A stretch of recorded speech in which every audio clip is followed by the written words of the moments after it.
Welcome to In the Shadows. I'm Jack, and tonight I'll guide you through scary stories to fall asleep. This is a black screen with no ads, just rain and eerie tales to help you relax. If you're watching the show tonight, comment where you are and what time it is. I'm always curious to know. Don't forget to like and subscribe since there will be no breaks in the show. Now settle in, listen to the rain, and let these scary stories carry you into sleep.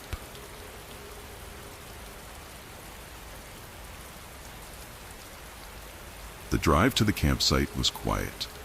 Not the kind of quiet you expect when heading into nature, but something more unusual.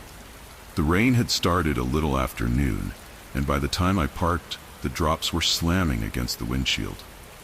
I sat there for a moment, wondering if this whole trip was even worth it. I hadn't camped in years. The idea had seemed good at first, a break from the city, a chance to clear my mind. But now, with the rain coming down harder, it just felt like a bad call. Still, I'd come all this way. The forest wasn't completely unknown to me. I'd camped here with my dad when I was a kid, back when we didn't mind roughing it in the rain. The memory of him telling stories around the fire came back as I unpacked. There was one story he always told, about a woman who went missing here years ago. A local legend, he called it. She was last seen near the lake, and some people believed she never left. Ghosts? Dad said. I wasn't big on ghost stories, but there was something about the way he told it. The campsite I picked was close to where we'd stayed before. Same trees, same overgrown paths. It felt familiar, but at the same time, it didn't. I pitched the tent quickly, but the rain wasn't letting up. Drops tapped against the canvas in steady beats, almost like a rhythm. I walked a bit to stretch my legs, following a narrow trail deeper into the woods. Then I saw it. An old necklace hanging from a low branch. It swayed a little in the breeze, catching the last bits of daylight. It felt out of place, too delicate for a forest like this. Someone must have dropped it. I thought about taking it down, but something about it made me hesitate. I left it where it was and headed back to the tent as the sky darkened. That night, the rain kept falling, heavy drops, loud enough to drown out any other noise. I was in the tent, trying to read, but the steady rhythm of the rain was distracting. Every so often, there'd be a break in the sound, like a pause, but I didn't think much of it. Until I heard something else. Not rain. A faint, almost distant whisper, like a voice carried on the wind. It was soft, hard to make out, but it didn't fit. For a moment, I thought maybe it was the wind catching in the trees. But it didn't fade like wind should. It stayed, just on the edge of hearing, circling around the tent. I listened closer, but it wasn't any clearer. I told myself it was nothing. I had to tell myself that because the alternative didn't make sense. Later, I went outside to grab something from my pack. The ground was wet and slick, and the rain had turned the trail to mud. I slipped a little, catching myself on a tree, and there, right next to where I'd almost fallen, were footprints. Not mine. Smaller, lighter. They were fresh too, not washed away by the rain. I stood there for a second, just staring at them. There was no one else out here, not for miles. I looked around, half expecting to see someone nearby, but the woods were empty. At least that's what I tried to convince myself. The next night, the rain hadn't let up. It was coming down even harder now, pounding against the tent. I couldn't sleep. That whispering sound had started again, just like before. Only now it wasn't faint. It was closer, louder, like it was right outside the tent. I sat up, straining to hear more clearly. That's when I saw it, a figure. Through the rain and the thin canvas of the tent, I saw a pale figure standing just beyond the trees. Not moving, just there. My breath hitched, and I tried to make sense of it. The shape looked human, but it wasn't right, too still, too quiet. I scrambled for my flashlight, flicking it on, but the light barely cut through the rain. By the time I aimed it where I'd seen the figure, it was gone. Nothing but wet trees and shadows. I stayed up for hours, listening, watching. I heard it again, the sound of something moving just outside. A soft drag against the wet ground, like something, or someone, was circling my camp. I gripped the flashlight tighter, but I didn't move. I was too scared to go outside. The figure didn't come back, but the feeling of being watched never left. The rain had finally let up by the time morning came. I didn't waste any time packing up. Something about last night had been wrong, and I didn't plan on sticking around to find out what. As I gathered my things, I noticed something. My flashlight, the one I'd been holding all night. It was gone. It hadn't just disappeared. I found it later, lying near the old trail. I thought back to the footprints I'd seen earlier. They hadn't washed away. Someone had been out here, walking around. And they weren't just wandering, they had been watching. I felt a cold certainty creeping in as I walked down the trail. And then I saw it. An old makeshift shelter hidden in the trees. It was camouflaged, barely noticeable unless you knew where to look. I walked up to it, hesitant but curious. Inside were things: old camping gear, rusted tools, even clothes, and photographs. Pictures of people, campers like me, all taken from a distance. There was no ghost, no supernatural force, just a man living in the woods, stalking people. I glanced around, wondering if he was nearby, watching me now. But I didn't stay to find out. I left the forest as fast as I could. Didn't even bother taking the trail back, just cut through the trees, making sure not to look back. When I got home, I didn't tell anyone about what had happened, not right away. Part of me still wasn't sure if I'd imagined some of it. Weeks went by, and I tried to forget about the trip. But then a package arrived at my door. No return address, just a small brown envelope. Inside was something familiar.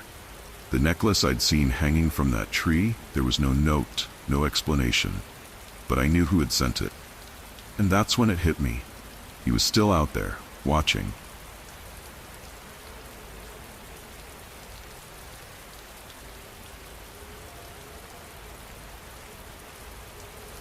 It was one of those long, rainy evenings where the sound of water against the windows seemed endless.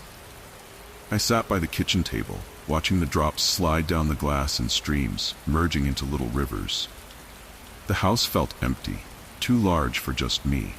Especially now. A package sat in front of me, small but weighted with significance. It had arrived that morning, but I hadn't opened it until now. The note attached was short and curt, written by the lawyer handling my late aunt's estate. For Anna, a keepsake from your aunt. Handle with care. I remembered my aunt, distant, aloof, always wrapped in her strange superstitions. It was hard to feel much when she passed away, except maybe curiosity about what she had left behind. I hesitated for a moment before peeling away the paper and opening the small box. Inside lay a locket, tarnished silver, with intricate designs etched along its surface. It looked like something from another time, ancient, as though it held stories no one was meant to know. I lifted it out, feeling its strange weight in my hand, heavier than it should be. Memories came back, half-forgotten conversations about this very piece of jewelry. She said it was cursed, you know. My sister Emily had once joked at a family dinner. But looking at it now, the thought didn't feel like a joke. I placed the locket on the kitchen counter and turned away, but even without seeing it, I could feel its presence lingering. The rain outside grew louder, and the house seemed to grow quieter in contrast. I left the room, leaving the locket behind, but I couldn't shake the sense that something had shifted. Something about the locket had changed the air in the house. Days passed, and the locket remained on the kitchen counter, untouched. I had no interest in wearing it, yet it stayed close, as if it had a will of its own. The rain outside hadn't let up for days, casting a gray pallor over everything. Each time I entered the kitchen, my eyes were drawn to the locket, even when I tried to ignore it. It was subtle at first, just small things I noticed without thinking. The kitchen light flickered every time I walked by, only in that room. Objects weren't quite where I left them, just slightly askew, as if someone had nudged them when I wasn't looking. I told myself it was just my imagination, or maybe I was distracted. But then Emily called. Her voice was casual at first, catching up on the usual family gossip, but then she asked, "So, how's the locket?" I hadn't mentioned it to her, hadn't spoken about it at all since the package arrived. I hesitated, not sure how to explain the strange feeling that had been creeping in. "It's fine," I lied, but I could hear her smile through the phone. "Remember what Aunt used to say about it?" she said, her voice lilting with amusement. I knew what she meant before she said it. The curse. It was an old family tale, the kind of story you told kids to spook them. But standing in my kitchen, I wasn't laughing. That night, I dreamt of the locket. In the dream, it opened on its own, revealing nothing inside, just a black, empty space that seemed to pull me in. I woke up in the middle of the night, disoriented, and the rain outside had turned into a storm. The sound of the downpour echoed through the house, louder than it should have been. I glanced toward the kitchen, expecting nothing, but there, in the dim light, I swore the locket had moved. The next morning, I stood in the kitchen, staring at the locket. It sat there, still, silent, just a piece of metal. But I couldn't shake the feeling that it was watching me, observing. The rain outside continued to beat against the windows, relentless. Emily had mentioned coming over, but I hadn't heard from her since the phone call, which was unusual for her. She always had a way of inserting herself into things, especially when it wasn't needed. I left the house, hoping the fresh air would clear my mind, but the unease followed me. Everywhere I went, I felt as though I was being followed, shadowed. I returned home later that evening, drenched from the rain, and as I entered the house, something felt off. The locket wasn't on the counter anymore. Panic set in, but I tried to stay calm, telling myself I had probably moved it without thinking. I searched the house, but it was nowhere to be found. Hours later, as I was about to give up, I found it in my bedroom on my nightstand. I hadn't put it there. I was sure of that. That night, I slept fitfully, the sound of rain a constant backdrop to my restless thoughts. At one point, I woke up suddenly, certain I had heard footsteps just outside my door. But when I checked, there was no one there. Only the locket, gleaming faintly in the dark. By the next morning, I had decided the locket had to go. I called Emily the next day, asking her to come over. When she arrived, I didn't waste time. I told her everything. She listened, but something about the way she smiled unsettled me. Her eyes flicked toward the locket as I explained the strange occurrences, the odd movements, the dreams. When I finished, she didn't say much, just, "Maybe it's best if I take it off your hands." Her casual tone made my skin crawl, like she had been waiting for this moment. That's when the pieces began to fall into place. The phone call, her odd questions, the way she seemed too interested in the locket from the beginning. I didn't say anything then, but I could feel it. Emily was involved. After she left, I went through my things, looking for any sign of how she could have been manipulating me. It was subtle, but I found the clues, small, almost imperceptible. Little things, an unfamiliar hairpin, the scent of her perfume in places she hadn't been. She had been in my house, moving things, gaslighting me, and for what? That night, I didn't sleep. I sat in the kitchen, waiting. It was raining again when I finally confronted Emily. I drove to her house, gripping the locket tightly in my hand. When I arrived, she didn't seem surprised to see me. "I know what you've been doing," I said, my voice steady but cold. She just smiled. That same unsettling smile she'd had the last time we spoke. There was no denying it. Emily had been behind everything. The locket was never cursed. She had manipulated me, twisted my mind, made me doubt myself. I asked her why, but she didn't answer. Instead, she simply said, "You were always the favorite, Anna. It's time you learned what that feels like." Her words hung in the air, heavy with malice. I left her house that night, the locket still clutched in my hand, but I knew I would never wear it again. I went to the police, I told them everything, but without solid proof, there wasn't much they could do. Emily got away with it, for now. But as I sat alone in my house, the rain still falling outside, I couldn't shake the feeling that she wasn't done, and I knew, somewhere out there, she was waiting.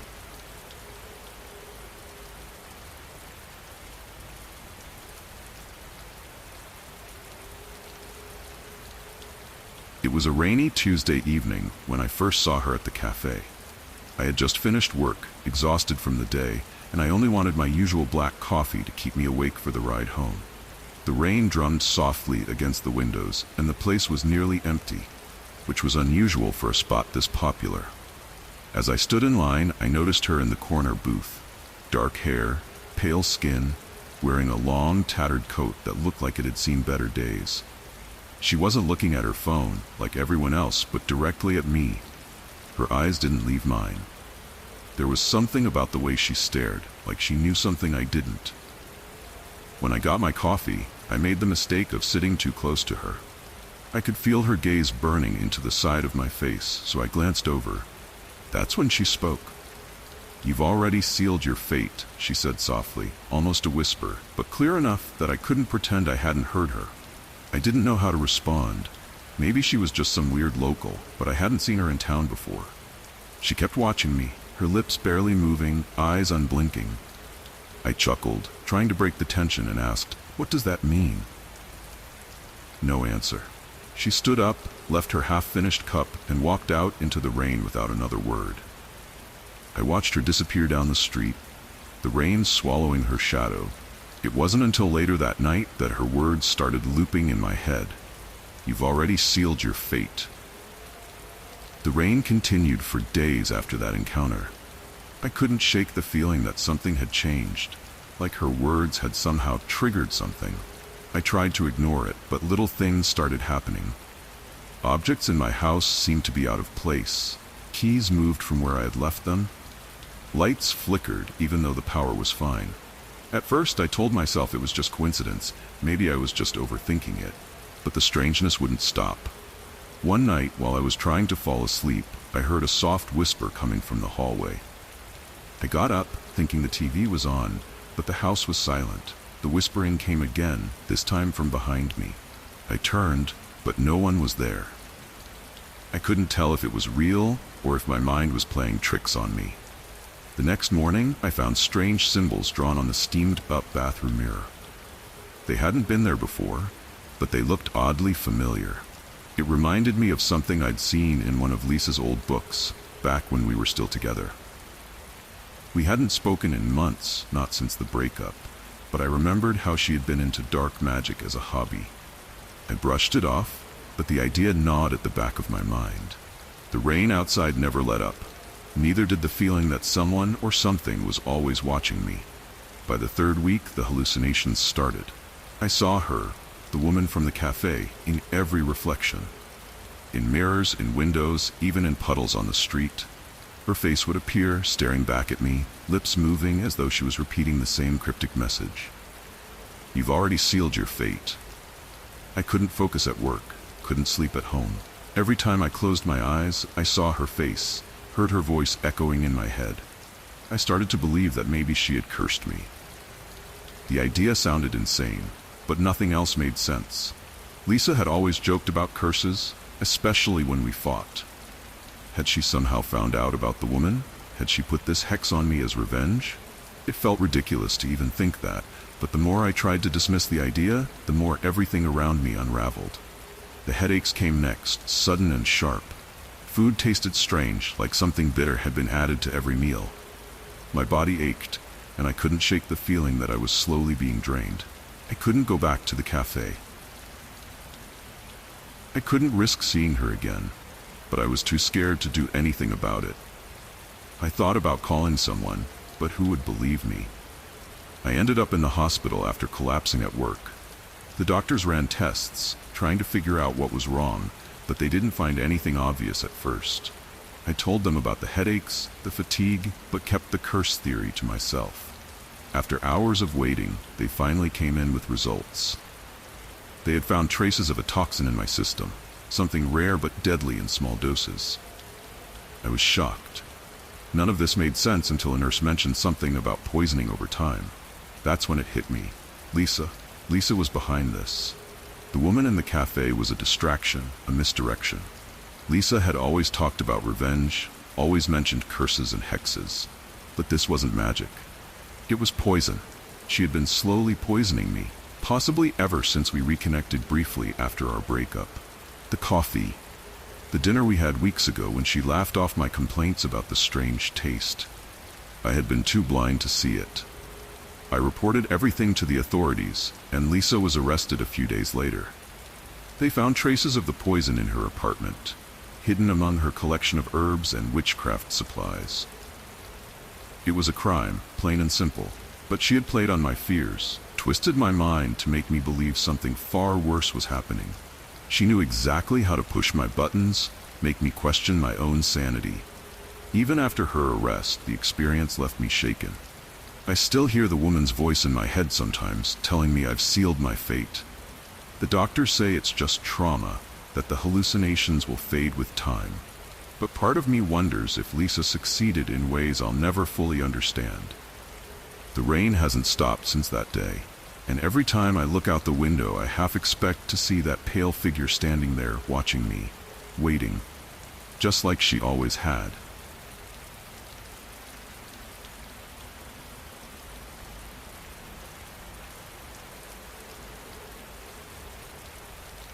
It had been raining for days. I was unpacking the last few boxes, my new home finally starting to feel like a place I could settle into. The steady patter of rain against the windows created a soft, rhythmic sound that kept me company as I worked through the evening. The house next door was peculiar, though. Tall hedges surrounded it like a fortress, cutting it off from the rest of the street. No lights came from the windows, not even the faint glow of a TV or lamp. I barely saw anyone enter or leave, and when they did, it was always late, always when the rain fell heavier, as if trying to conceal their movements. I remember the first time I noticed something was off. It was nearly midnight. I was about to head to bed when I glanced outside and saw them. Figures dressed in dark clothes moving through the rain, heading toward the backyard of the house next door. There were about 6 of them, each one holding something. Candles, maybe, or something bigger, harder to see in the dim light. I watched from my window, drawn in by the odd sight. They gathered in a circle. One of them stepped forward, their movements slow, deliberate, like they were performing a ritual of some kind. I couldn't make out the details, but something about the scene felt unnatural. I told myself I was imagining things. Maybe it was just the rain distorting my view, playing tricks with the shadows. But even then, a thought wormed its way into my mind. Something wasn't right about those people next door. The rain didn't let up over the next few days. It poured relentlessly, drumming against the roof, filling the air with its presence. During one of those nights, I heard it again. That strange, low sound, like chanting. It was faint, but unmistakable, drifting through the rain from the direction of the neighbor's house. I tried to convince myself it was just the wind, but the sound was too regular, too deliberate. I peeked outside, keeping my distance from the window this time. The figures were there again, dressed in the same dark clothes, gathered around what I now realized was some kind of altar. One of them lifted something above their head. It glinted faintly in the rain, metal catching the sparse light from a nearby street lamp. I watched in silence, unable to look away. They stood like statues, holding their positions for what felt like forever. Then, just as quickly as they had appeared, they dispersed, vanishing into the house without a trace. The rain swallowed the scene, leaving only darkness behind. I didn't sleep much that night.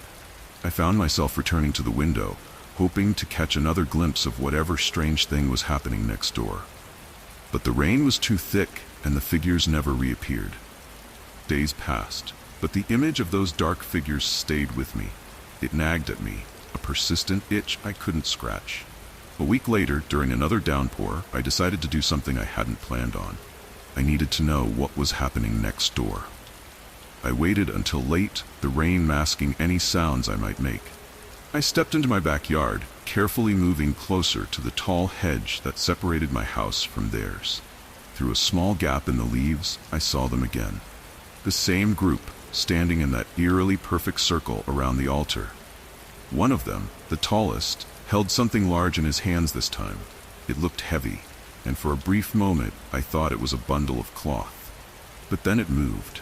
I felt a wave of unease but forced myself to keep watching. They began to chant again, the words lost to the storm, but their tone clear. It sounded purposeful, like a call to something. The tallest figure raised whatever he was holding above his head. I saw it more clearly now, just for a second, before the rain washed it away.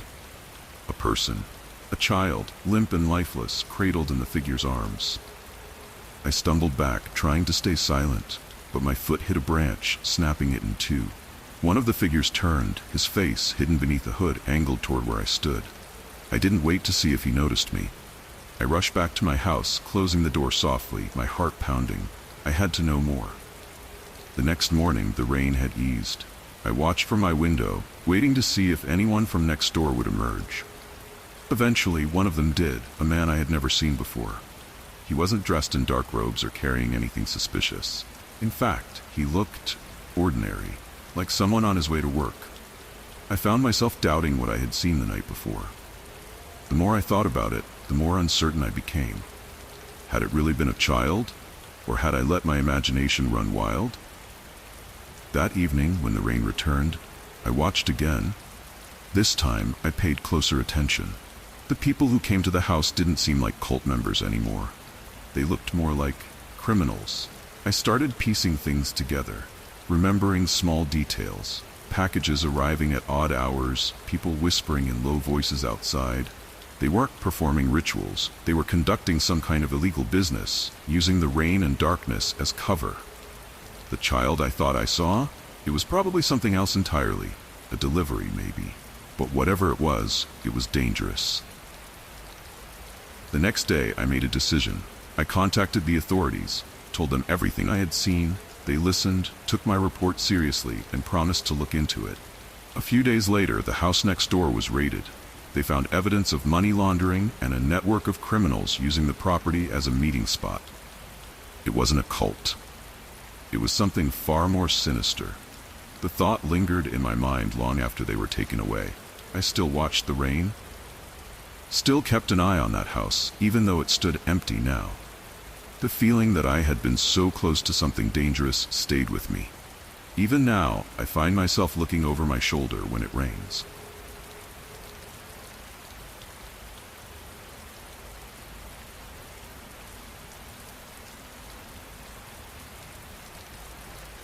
It had been raining for days, one of those steady, endless downpours that seemed to wash everything gray. I remember sitting by the window, watching the water streak down the glass. Kevin, my 8-year-old son, was playing quietly on the floor, piecing together a puzzle. Just another typical evening in our quiet little house. But that was before things started to change. I'd hired Emma, the babysitter, a few months back. Young, polite, and great with kids, or so I thought. She came a few times a week, watched Kevin while I worked late, cooked dinner when I was exhausted. Kevin seemed to like her well enough, but one night, something shifted. It was raining hard, that kind of cold rain that makes everything feel distant. Emma had just left for the evening, and I was getting Kevin ready for bed. We were in the bathroom, brushing his teeth, when he suddenly muttered something under his breath. Words I couldn't understand. They sounded harsh, guttural. I frowned, asking him to repeat what he said, but Kevin just shrugged and went back to brushing. That's when I felt it. A small, nagging sensation, like something wasn't right. But I let it go.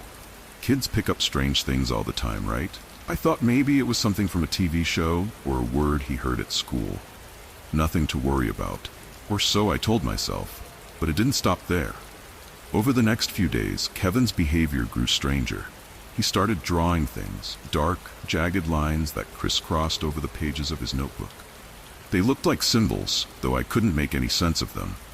At first, I thought it was just his imagination running wild. But then, late one evening, after Emma had left, I found Kevin standing in his room.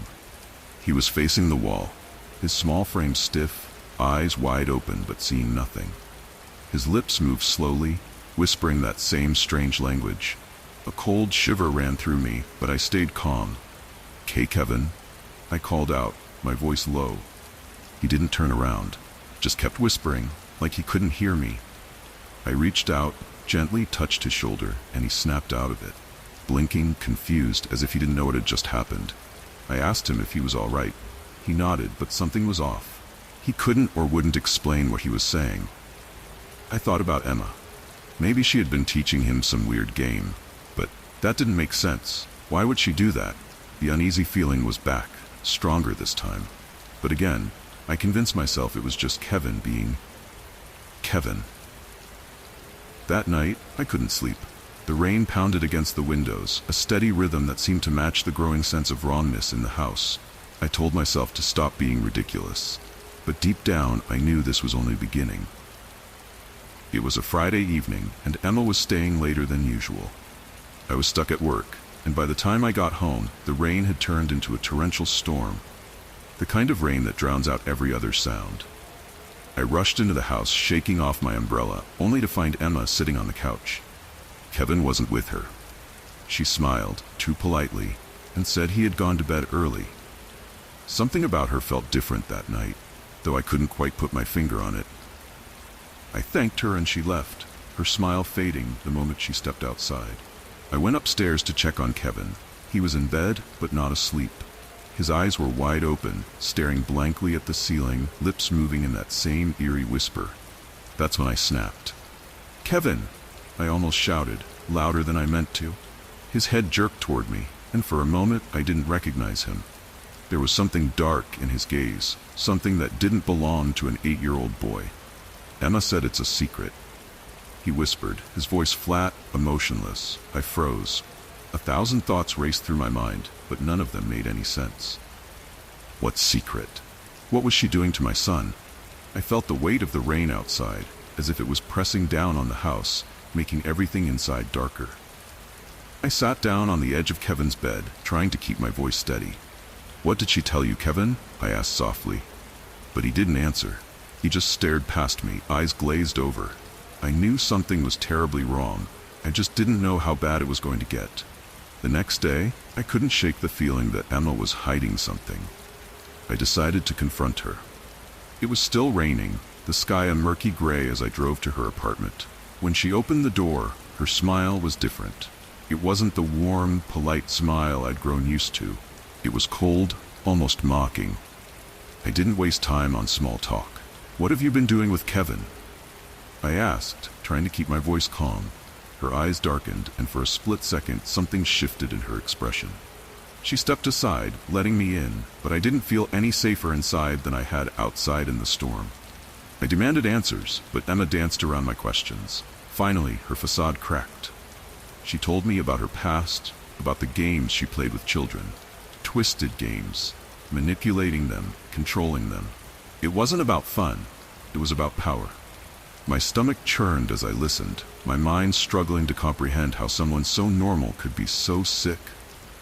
She had been whispering to Kevin, teaching him those strange words, convincing him he had to follow her every command.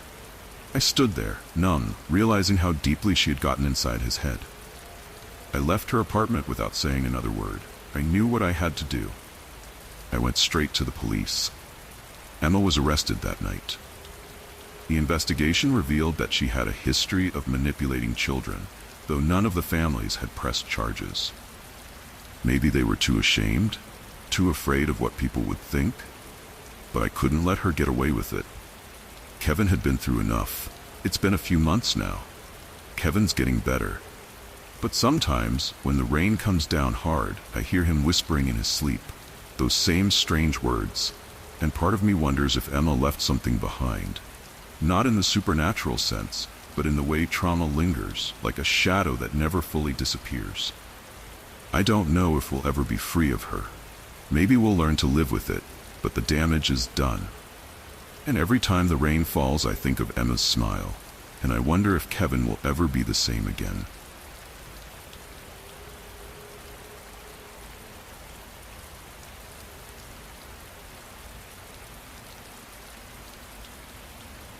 It was late evening when I first uncovered the stone. The sky had darkened, and rain was starting to fall, tapping softly against the half-finished beams overhead. The crew was already packing up for the day, but I had stayed behind, determined to finish laying the foundation. That's when my shovel hit something solid, a deep clunk beneath the layers of dirt. I dug a little more, thinking it was just some debris from the old building we'd torn down. But when I pulled it out, I saw it was a stone, a strange, heavy thing covered in symbols I couldn't quite make out.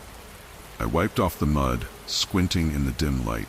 The rain had started coming down harder now, and the rest of the crew was long gone. I held the stone in my hands, feeling its weight. Something about it made me uneasy, though I couldn't put my finger on why. The carvings, though ancient-looking, didn't resemble anything I'd ever seen before. I put it aside, figuring I'd show it to the foreman in the morning. As I started walking back to the trailer, I noticed something odd. There were no sounds other than the rain. No rustling leaves, no distant hum of traffic, just the rain and my own footsteps on the wet ground. I looked back once at the stone and then headed home for the night. The next day, I brought the stone to Mr. Harris, the site supervisor. He barely glanced at it, told me to stop wasting time with old junk and get back to work. I shrugged it off and left it in the trailer, but strange things started happening after that. It began with small stuff, tools going missing, equipment malfunctioning, little things that we could explain away. But it wasn't long before the accidents started. First, one of the guys tripped and fell, twisting his ankle badly enough that he had to be taken off the job for a few days. Then the scaffolding collapsed. No one was seriously hurt, but we all knew that something was off. The crew started whispering about bad luck, about the site being cursed. I couldn't shake the thought that it had something to do with that stone. It felt ridiculous, but every time I thought about it, something inside me twisted, as if warning me to stay away. At night, I couldn't sleep. Hearing the rain on the roof, my mind kept drifting back to those strange symbols. By the end of the week, more accidents had happened, and the tension on site was palpable. But Mr. Harris dismissed it all, saying we were just being careless. I knew something more was going on. It had been raining for days now, and everything on site was slick with mud. We were behind schedule, and Mr. Harris was getting more and more agitated. Another worker had gotten hurt, this time badly enough that the site had to be temporarily shut down while the safety inspectors came through. Mr. Harris was livid, but there was something else in his eyes, something cold, calculated. I couldn't shake the feeling that he knew more than he was letting on. That night, I stayed late again, determined to get to the bottom of this. I found the stone where I had left it, tucked away in the corner of the trailer. I picked it up, turning it over in my hands. The symbols seemed darker now, almost as if they were burning into the surface. Just then, I heard footsteps outside the trailer. I froze, listening as the door creaked open and Mr. Harris stepped in. He didn't seem surprised to find me there. "You've been asking too many questions," he said, his voice low, almost menacing. I held the stone tighter, feeling a strange surge of adrenaline. "You know what's going on, don't you?" I asked, keeping my voice steady. He laughed, a harsh sound that echoed in the small space. "You're in over your head," he said, "but if you value your job, you'll drop this. And that damned rock." I didn't drop it. The next day, I started looking into the site's history, trying to find anything that might explain what was happening. That's when I came across some old records, buried deep in the city's archives. Turns out, the site had been flagged for multiple safety violations, something Mr. Harris had conveniently neglected to mention. It wasn't a curse, it wasn't a dark entity, it was greed. Cut corners, unsafe practices, everything designed to keep the project on schedule and under budget, no matter the cost. The stone had been part of the original building's foundation, probably put there as some sort of marker. But the accidents? They were all due to negligence. I confronted Mr. Harris again, this time with the proof in hand. But he didn't back down. "Do you really think anyone's going to care?" he said, his voice cold. "They'll believe whatever story I tell them, and you'll be out of a job." I realized then just how deep this went. In the end, I went to the authorities. I turned over everything I'd found, the safety violations, the evidence of negligence, all of it. Mr. Harris and a few others were arrested, but the damage had already been done. The project was shut down indefinitely, and the site was left abandoned, nothing more than a skeleton of half-built walls and rain-soaked beams. I walked through it one last time, the rain still falling, the stone still sitting in the mud where I had found it. I could almost hear the whispers again, but I knew now that it wasn't some curse. It was something far more sinister. Human nature. I left the site that day, but the memory of it stayed with me. Sometimes late at night, when the rain is falling and the wind is howling outside my window, I think about that stone, and I wonder, was it really just an accident? Or was there something darker, still waiting beneath the surface?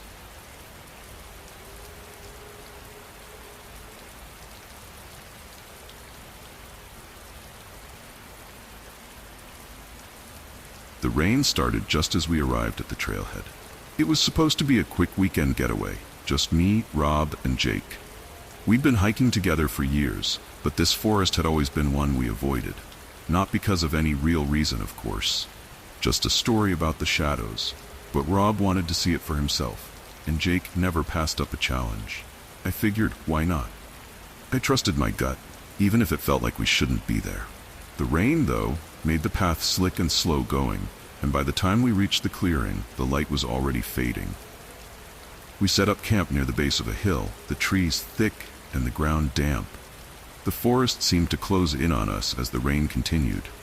Rob laughed, cracking jokes about the so-called haunted woods, but even his usual bravado felt a little forced.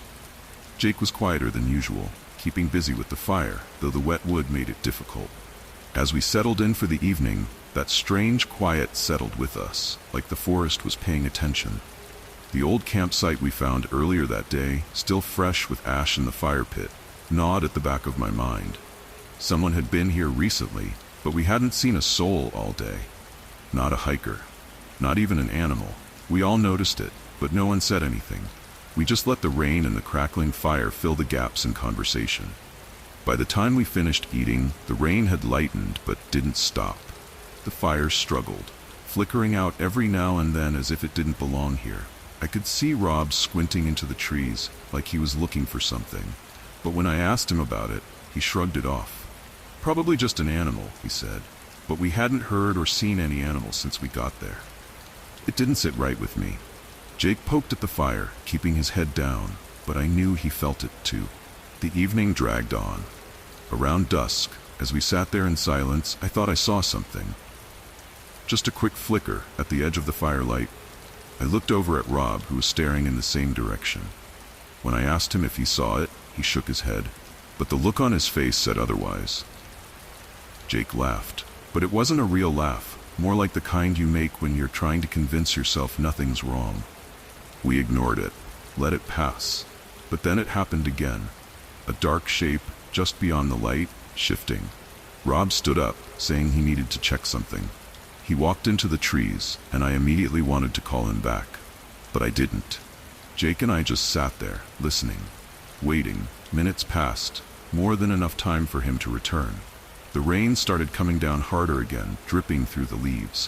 When Rob came back, he was pale, his hands stuffed into his pockets like he'd seen something, but he didn't talk about it. We didn't ask. We didn't need to.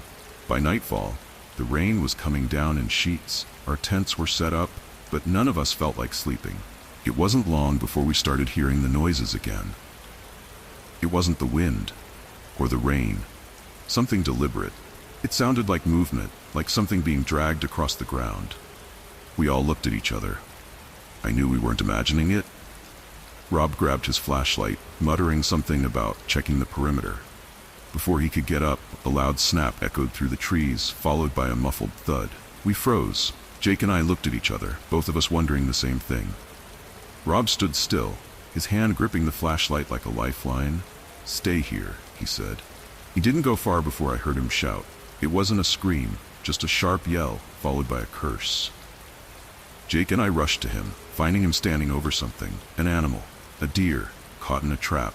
A crude, makeshift thing, but it was enough to do the job. That's when it hit us. We weren't alone. The rain drowned out most sounds, but every once in a while we'd hear something between the trees. A crunch, a shuffle. We started packing up, moving faster than I think we ever had before. Jake, in his hurry, tripped over something. Another trap. This one was meant for us. It wasn't the kind of trap you set for animals, it was designed for people. I helped him up, but his leg was bad. We couldn't run, and it was clear that whoever was out there wasn't going to let us leave easily. Rob grabbed his knife, the flashlight shaking in his hand as he scanned the darkness. We couldn't see them, but we could feel them. Whoever was out there, watching, waiting, we had to move fast. But Jake was slowing us down. Every sound, every crack of a branch felt like it was getting closer. I didn't care about anything but getting out of those woods alive. We stumbled through the rain, trying to find the trail, but everything looked the same. Rob was ahead, trying to lead us, but I could tell he didn't know where he was going. The traps were everywhere, not just snares, but pits, spikes. Things you'd expect to see in some survivalist's nightmare. And it was all real. No ghosts, no shadows, just a man, somewhere out there, hunting us like animals. We finally made it to a clearing, just as the first signs of dawn broke through the clouds. The rain had slowed, but everything was soaked. By some miracle, Jake had gotten a signal on his phone. He called the authorities, though I'm not sure how much he could explain. By the time we heard the sirens, I thought we were safe.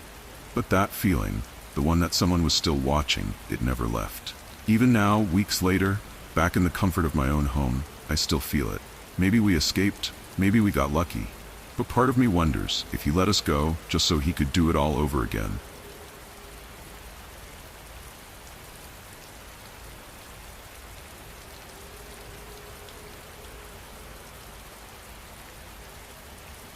It was a rainy evening when I first came across the mirror. The antique shop was dimly lit, with old furniture crammed into every corner. The rain pattered against the windows as I wandered around aimlessly, not looking for anything in particular. And then I saw it. An old, ornate mirror propped up against a wooden shelf in the back. Its frame was dark wood, covered in intricate carvings, like some relic from another time. The shopkeeper noticed me staring and shuffled over, wiping his hands on a rag that seemed just as old as everything else in the shop. "Ah, the mirror," he said, as if I'd been asking about it all along. "It's a curious piece. They say it traps souls, you know." I chuckled under my breath, more out of politeness than belief. I didn't buy into ghost stories or haunted objects. But something about that mirror kept pulling me in. I bought it on impulse. He wrapped it carefully, warning me again about the mirror's so-called curse. But I wasn't listening. I was already imagining how it would look in my bedroom. That night, after hanging it on the wall, I stood in front of it for a while, just staring. Rain tapped against the window behind me. It was a quiet evening, but as I stood there, it felt like the room had shifted somehow. Like the air was different. I shrugged it off and climbed into bed. But as I turned over to sleep, something felt wrong. I could still see the mirror from where I lay, just a faint outline in the dark. I tried not to focus on it, tried to sleep, but every time I closed my eyes, I felt drawn back to the mirror. A few days later, strange things started happening. It was subtle at first, like the feeling of something shifting in the background of my vision. One evening, as the rain came down again, I was sitting in my room, reading a book. I glanced up, and for a split second, I thought I saw movement in the mirror. Just a flicker, like someone was passing behind me. But when I turned, no one was there. I chalked it up to my mind playing tricks, reflections, shadows. That night, the dream started. I was standing in front of the mirror, trapped inside it. No matter how hard I pressed my hands against the glass, I couldn't get out. There were faces, faint and distorted, watching from the other side. I woke up in a cold sweat, the rain pouring harder outside, like a drumbeat in the night. The next day, I covered the mirror with a blanket. It seemed silly, but I couldn't bear to look at it. Yet, even with the blanket over it, I couldn't shake the sense that something wasn't right. Every night, I felt like something was lurking just behind the surface of the glass. I began to wonder if the shopkeeper's stories weren't just tales after all.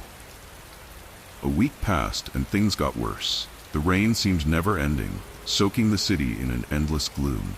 One evening, as I sat alone, the power flickered out, leaving the apartment in near darkness. I lit some candles and settled in, trying to relax, but my eyes kept drifting to the mirror. The blanket was still draped over it, but something felt off. As I stared, I noticed a faint red light coming from beneath the fabric. It was almost unnoticeable, barely a flicker. But once I saw it, I couldn't unsee it. I got up, my fingers brushing the edge of the mirror as I lifted the blanket. There it was again, the small red light blinking slowly from the back of the mirror's frame. I froze, staring at it, trying to make sense of what I was seeing. It wasn't part of the mirror. No, this was something else. I reached behind the frame, my hand trembling as I felt around. And that's when I found it. A small round device, hidden in the wood. A camera. Everything started to click into place. All those strange feelings, the visions, the sense of being watched. It wasn't the mirror that was cursed. Someone had been watching me. I yanked the camera out and dropped it on the floor, my mind racing. How long had it been there? How much had they seen? The rain pounded harder outside, matching the rush of thoughts flooding my brain. I thought back to the antique shop, to the way the shopkeeper had looked at me when I bought the mirror. Was this some kind of sick game?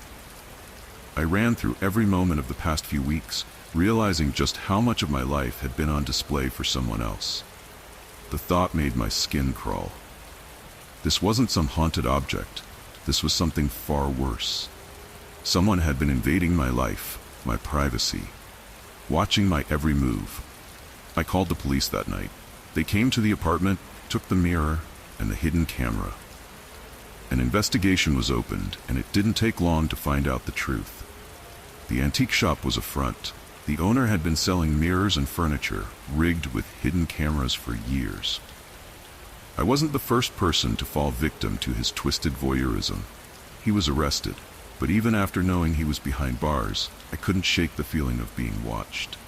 Every time I looked at a mirror, I wondered. Every time I saw a flicker of light, I hesitated. Weeks passed, but the feeling lingered. I moved out of the apartment, threw away anything reflective. But no matter how far I tried to distance myself from that mirror, the experience stayed with me. Even now, sometimes in the dead of night, when the rain is falling outside and the room is quiet, I still feel like there's something or someone just behind the glass. It was a damp evening, the kind where the rain fell just enough to soak everything but never enough to be dramatic. I sat at my kitchen table, staring at a pile of old photos, all spread out in front of me. The room was quiet except for the soft patter of rain against the window, a sound that should have been comforting, but tonight it wasn't. I shuffled through the photos slowly, recognizing faces I hadn't seen in years, some I hadn't thought about in even longer. Uncles, aunts, cousins, all dead now, and most under strange circumstances. A part of me knew there wasn't any real pattern, nothing connecting them.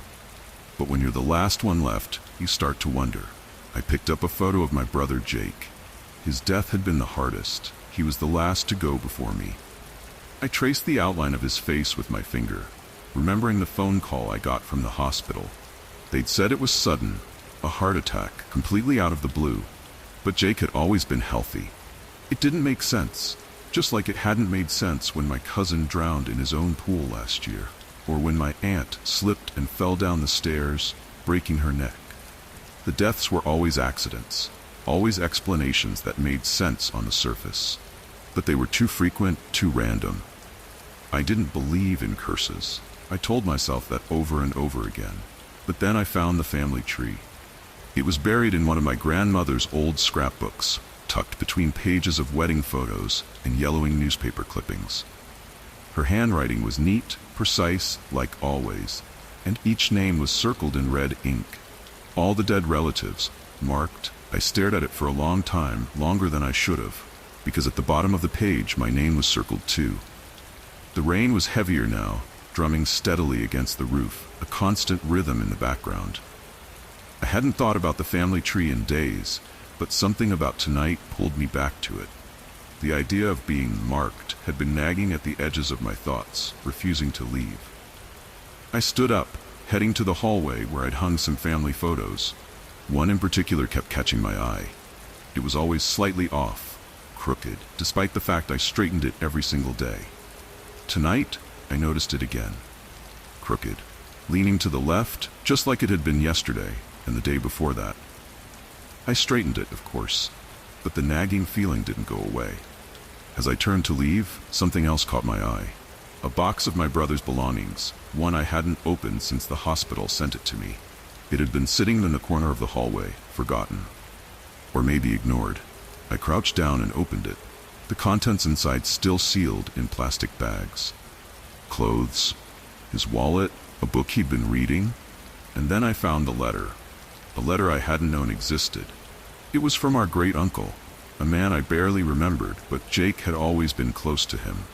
The handwriting was shaky, the words barely legible in places, but the message was clear.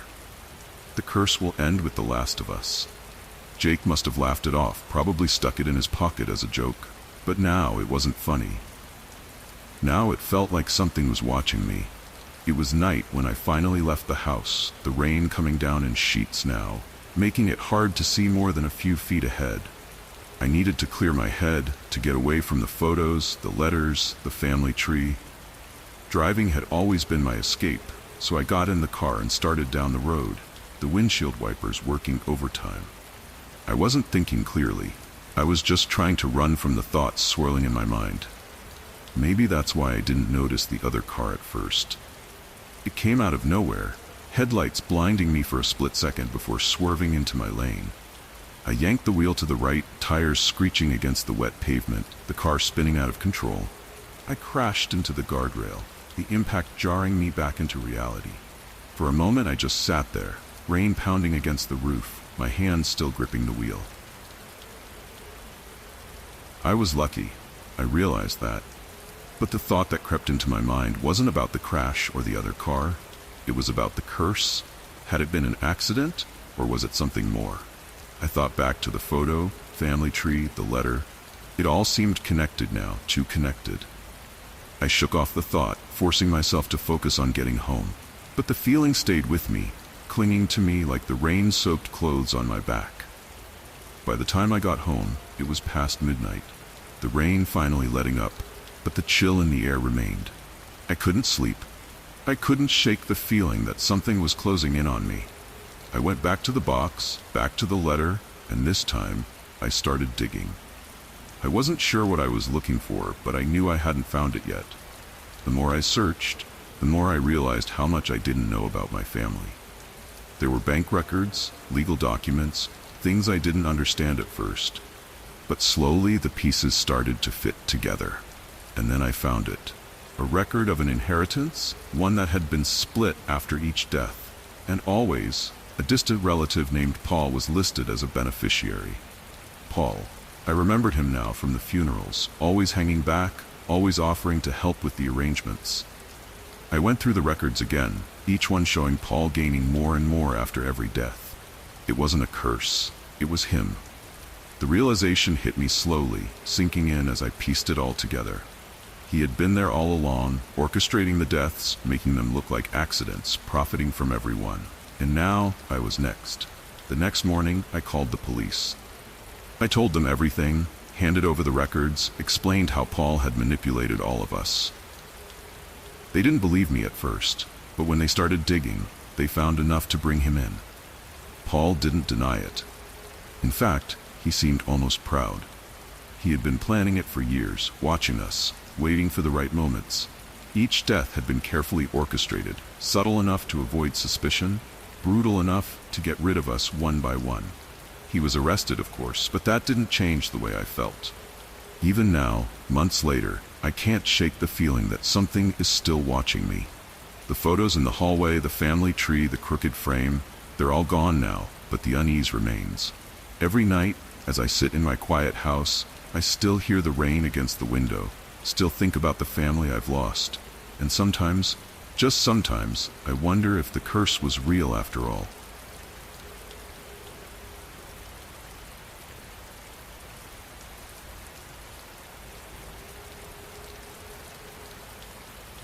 It started out like a typical evening with friends. Rain was pouring outside, heavy drops tapping on the windows, turning the world beyond into a blur.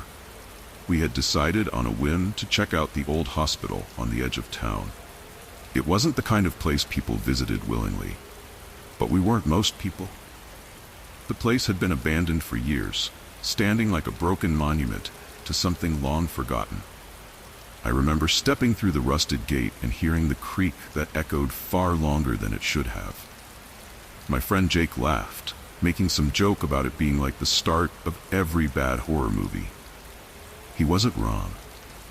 We walked through the overgrown entrance, past the broken windows that were now home to moss and vines. The rain dripped from the ceiling as we stepped inside, the sound amplifying the stillness around us. Everything seemed untouched, like time had frozen inside these walls. Or maybe it was just waiting for us. It was when we reached the main hallway that I noticed it. A flicker of movement just at the edge of my vision, disappearing around the corner. Jake kept talking, oblivious, but I stopped, staring down the empty corridor. There was nothing there, just peeling paint and darkness.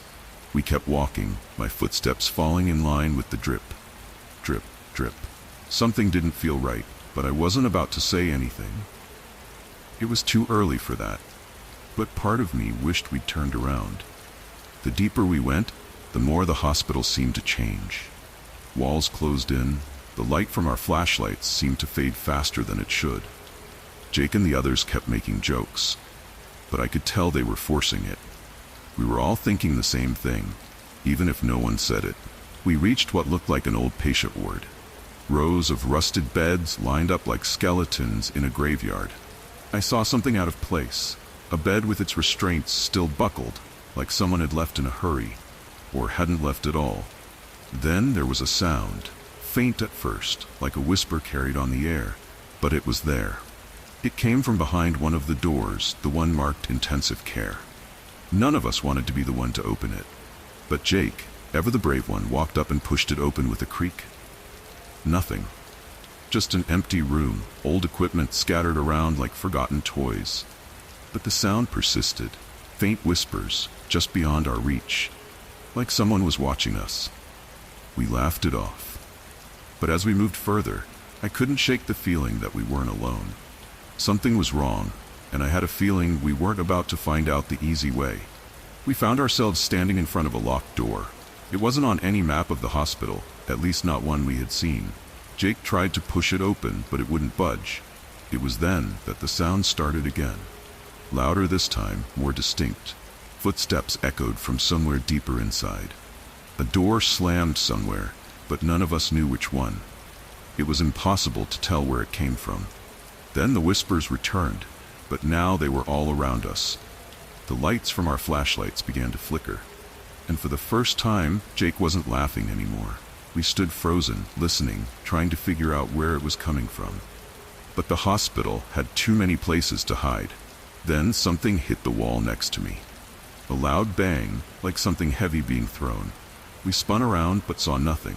No shadows, no figures, just the empty, crumbling hallways.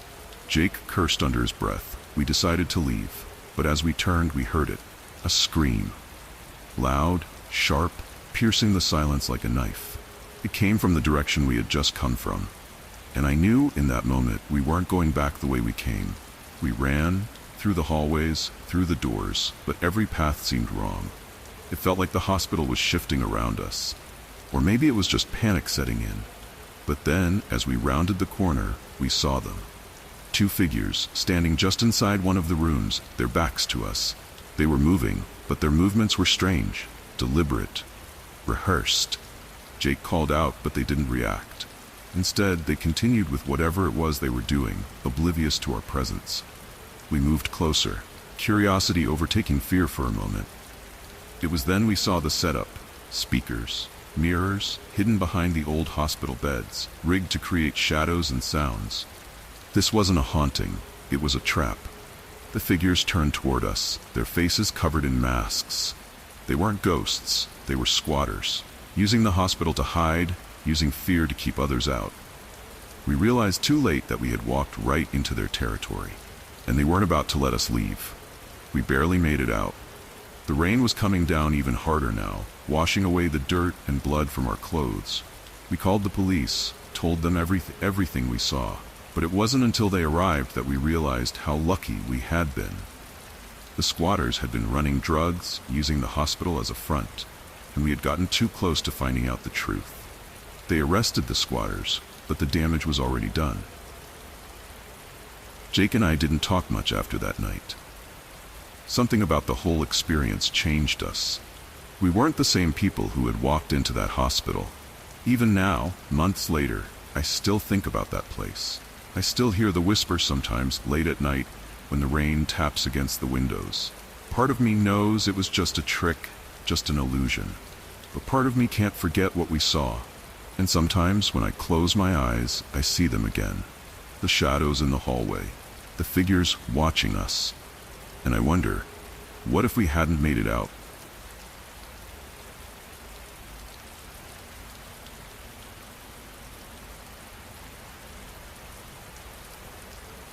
It was one of those conversations that started out harmlessly enough. We were sitting at the old diner on the edge of town, a group of us swapping urban legends over coffee. You know, the kind of stories that keep the late-night energy alive. My friend Matt brought up the cursed road, a stretch of road where drivers vanish without a trace. We all laughed it off at first, but he wasn't joking. He told us about a guy, a delivery driver, who took a shortcut down the road 2 months ago and never came back. His car was found abandoned, keys still in the ignition, but no sign of him anywhere. Matt said that the driver's wife had been trying to raise awareness, but no one cared because of the road's reputation. It was just another ghost story to them. I didn't believe it, of course, but something about it stuck with me. I couldn't shake the image of an empty road swallowing someone whole. Maybe it was the way Matt told it, or maybe I just heard one too many of these stories before.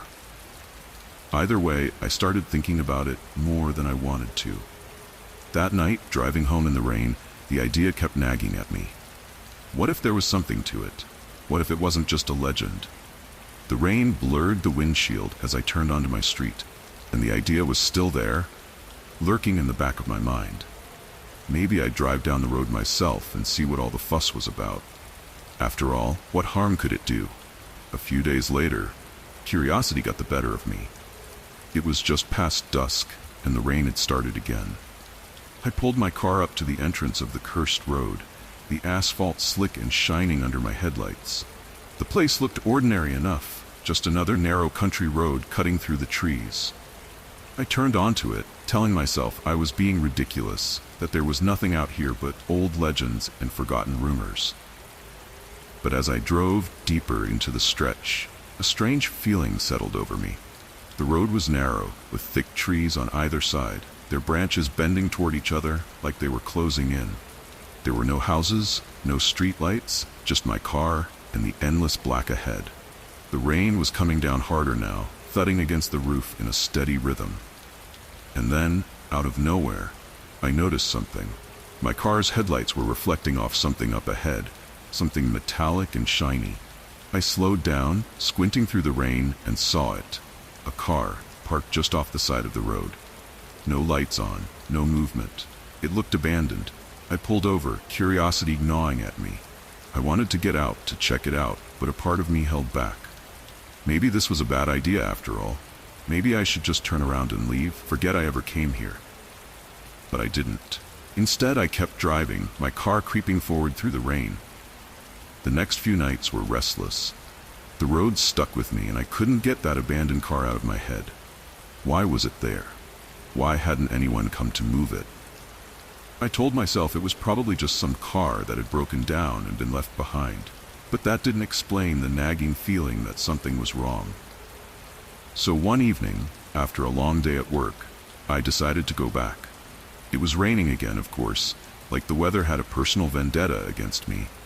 I drove down that same stretch of road, half expecting to see the abandoned car still sitting there. But it wasn't. The road was empty. Or at least, that's what I thought at first. As I drove further, I noticed something else. A set of headlights in my rearview mirror. Someone was following me. I glanced up again, and the lights were still there, trailing at a distance. I couldn't see the car behind them, just the bright glare of the lights. I kept driving, telling myself it was nothing, just another driver out on the road. But when I turned a corner, the lights did the same. When I sped up, so did they. It wasn't a coincidence. Someone was following me. I wasn't sure what to do, so I kept driving, hoping that whoever it was would lose interest and turn off. But they didn't. They stayed right behind me, matching my speed, the rain pounding down harder now. I gripped the steering wheel, trying to figure out my next move. I decided to test them. I slowed down to almost a crawl, and the headlights behind me slowed too. That's when I knew I was in trouble. I couldn't keep driving aimlessly through the rain with someone tailing me like this. There were no exits, no side roads, just miles of blacktop ahead and behind. I had to do something. So in a last-ditch effort, I pulled off to the side of the road and killed the engine. The headlights behind me stopped too, just far enough back that I couldn't see the car. I waited. Nothing happened. No one got out, No one approached. I was about to start my car again when I heard it, a door creaking open, footsteps on the wet asphalt. Someone was walking toward me. I didn't wait to find out who it was. I started my car and floored it, the tires skidding on the wet road as I sped away. The headlights behind me flared to life again, and the chase was on. I drove faster, my hands gripping the wheel as the rain came down in sheets, blurring everything around me. I knew I couldn't outrun them forever. And then I saw it, a shack, just off the road, barely visible through the rain. Without thinking, I swerved toward it, praying I could lose them in the trees. I skidded to a stop in front of the shack, jumping out of my car and sprinting toward the door. I didn't care if it was abandoned or not, I just needed to hide. The shack was old, its door barely hanging on its hinges, but I shoved it open and slipped inside. I crouched in the darkness, listening. The rain was deafening against the roof, but I could still hear the engine of the car outside. It had stopped. They were here. I held my breath, waiting for the door to creak open, for footsteps to echo in the small space. But nothing happened. Minutes passed, or maybe hours. It felt like forever. Eventually, the engine roared to life again, and I heard the car speed off down the road. I stayed where I was, too afraid to move, until the sound of the car faded into the distance. When I finally stepped outside, the rain had slowed to a drizzle. The road was empty, just as it had been before. But I knew, deep down, that I wasn't the only one who had used the legend of the cursed road as an excuse. There was something far worse lurking in the shadows, and I had barely escaped it.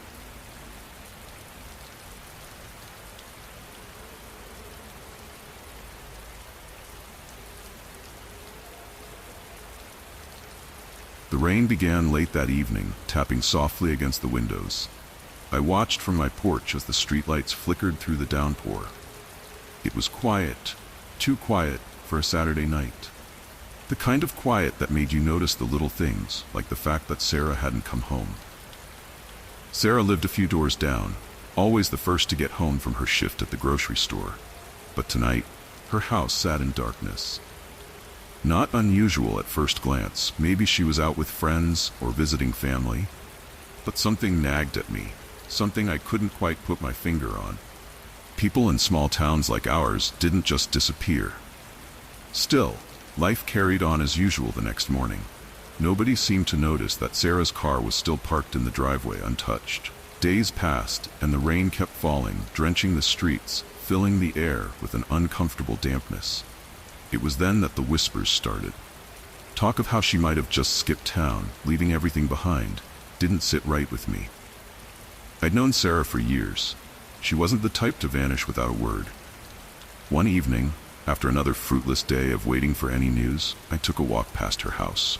Her porch light flickered weakly in the rain, casting odd shadows that seemed too long for the space they covered.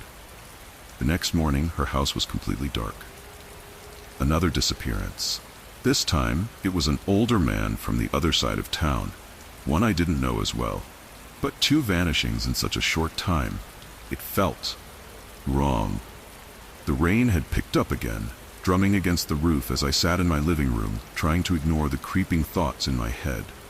More people were talking now, about the disappearances, about the strange things that had been happening. They said it had something to do with the old tunnels that ran beneath the town. Supposedly sealed off years ago, but no one could say for sure. Some said they had seen strange figures moving in the rain, shadows slipping into the night. Others whispered about the symbols, strange, twisted markings that had started appearing outside the homes of those who had disappeared. I'd seen them myself. Small, almost insignificant at first, but they stood out once you noticed them. And it wasn't just outside Sarah's house. Other houses too, those tied to the disappearances. I thought maybe it was just kids pulling a prank, but no one seemed to know who was behind it. The rain continued for days. Every evening it would wash over the streets, pooling in gutters, flowing down the hills. Each time I walked by Sarah's house, I found myself looking at that strange symbol scrawled near the front steps. That symbol kept haunting me. A part of me wanted to believe it was all coincidence. But the more I saw, the harder it became to shake the feeling that something much darker was at play. One night, when the rain was coming down heavier than usual, I decided to follow my curiosity. I had heard about the old man. Someone had seen him lurking around the houses where the disappearances had happened. They said he had been spotted near the sealed-off tunnel entrance on the east side of town. I needed answers, so I grabbed a flashlight and set out, rain pouring down around me. The streets were empty, save for the occasional glimmer of headlights passing by.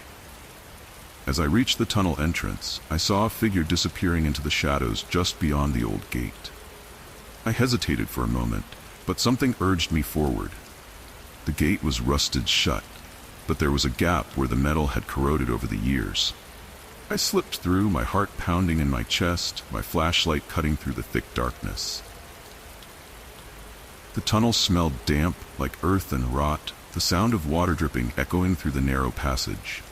I followed the old man deeper into the tunnel. He was just ahead of me, his silhouette barely visible in the faint light.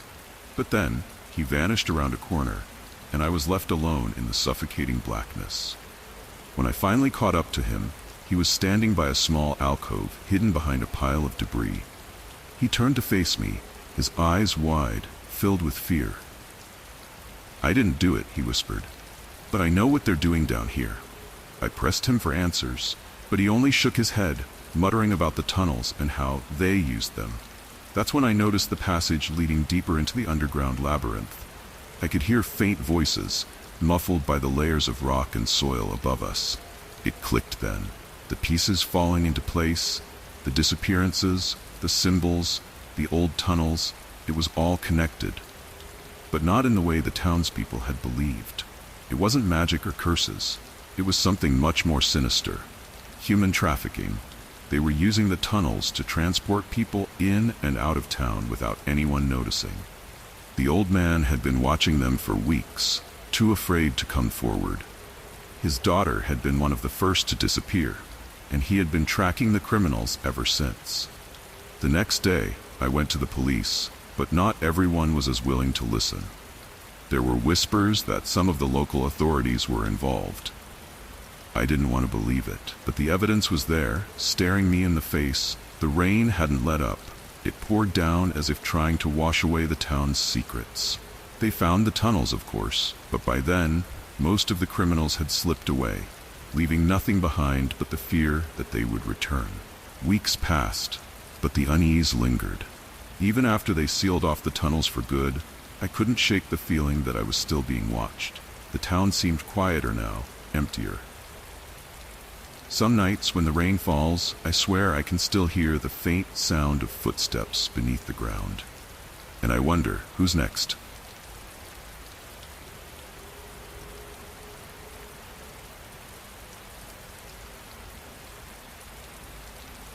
The rain had started just as my plane landed, the kind that falls steadily but not too hard.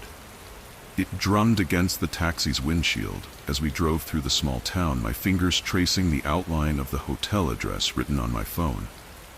The driver didn't say much, only offered a vague, "It's been there forever," when I asked about the place. From the outside, the hotel looked like it hadn't changed since the 1920s.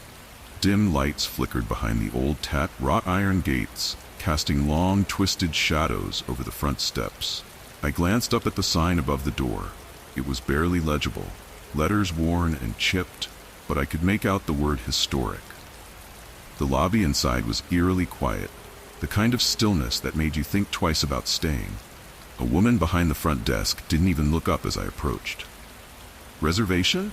she asked without much interest, flipping through a thick ledger before I even responded. After a few moments, she handed me a brass key, not a card. "Room 405, she said, her tone flat. "Enjoy your stay." I walked down the hallway, the old wood floors creaking under my shoes. The lights were dim, and every door I passed was shut tight. When I finally reached room 405, it took me a few tries to get the key to turn.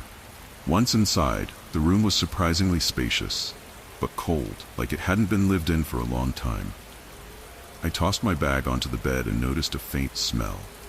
Musty, like old books and something else I couldn't quite place. The rain continued to fall, heavier now, tapping against the window with a relentless rhythm. I unpacked a few things, then wandered over to the window. The view was nothing special, just the narrow street below, slick with rain, and the dim glow of streetlights reflected in puddles. Something about the place made me feel unsettled, but I shrugged it off. It was just an old hotel, after all. It was around midnight when the first noise came. I'd been lying in bed, flipping through the channels on the ancient TV, half asleep. At first I thought it was just the wind, a soft creak, followed by a low groan, like someone shifting on old floorboards. Then it came again. Louder this time, like something or someone was moving in the room next door. I sat up, listening, but the sound stopped as suddenly as it started. I checked my phone, no messages, no emails, nothing but the sound of rain tapping against the window. I lay back down, telling myself it was probably nothing, maybe just the building settling. But then there was a knock, soft at first, then louder. It seemed to come from the wall behind the headboard. I hesitated, sitting perfectly still, waiting for it to happen again. Nothing. I stood up, crossed the room, and pressed my ear to the wall. A faint sound like whispering, just barely audible.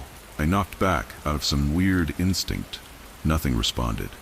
But that night, I didn't sleep well. The next morning, the rain hadn't let up. I headed down to the lobby for some coffee, feeling groggy from the lack of sleep. The same woman from the night before was at the desk, still barely looking up as I passed. I asked if there was anyone staying in the room next to mine. She glanced at the ledger, then shook her head. No one's been in that room for months.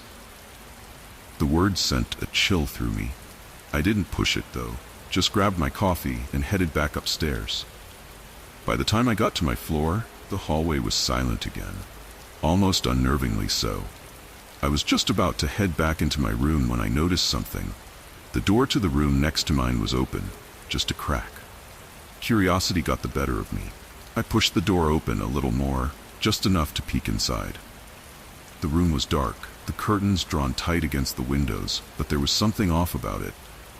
A chair was overturned, and the bedspread was rumpled like someone had left in a hurry. Suddenly, a figure moved in the far corner. Before I could react, they slipped through a door I hadn't noticed at first, leading to somewhere else. I rushed back into the hallway, heart pounding in my chest. But when I tried to follow, the door was locked. That night, I couldn't shake the feeling that I was being watched. Every time I closed my eyes, I pictured that figure in the room next door, lurking just out of sight. I tossed and turned for hours, unable to sleep, the rain drumming relentlessly on the window. Finally, I couldn't take it anymore. I grabbed my phone, determined to find out what was really going on in that hotel. A quick search turned up some old articles about the place. A string of unexplained deaths, rumors of ghosts haunting the halls. But buried in the stories was something darker. A history of shady business dealings, and more recently, the hotel being used as a front for something far worse. I scrolled through the articles, my mind racing. Could it really be true? I thought back to the figure I'd seen, the overturned chair, the strange sounds in the middle of the night. I had to know. I went back to the room next door, determined to find out where that hidden door led. It took some effort, but I managed to pry the door open. What I found on the other side was far worse than I'd imagined. A narrow passageway led down to the basement, where a group of men were gathered, talking in low voices. It didn't take long to figure out what they were doing. This was no haunting. It was a criminal operation, and I just stumbled right into the middle of it. I made it back to my room without being seen, but I knew I couldn't stay there. I packed my things, then quietly slipped out of the hotel. I called the police as soon as I was far enough away, explaining what I'd found. They didn't seem surprised. Turns out, the hotel had been under surveillance for months. They told me to stay quiet about what I'd seen, but the memory of that night stayed with me. I couldn't shake the feeling that someone had been watching me the whole time. I never went back to that hotel, but every so often, I'll catch myself thinking about it. About the rain tapping on the windows, the strange noises in the night, and that figure slipping away through the hidden door. And even though I know the truth, part of me still wonders if there was something more to it, something I missed, something that will stay hidden waiting for the next person to stumble across it.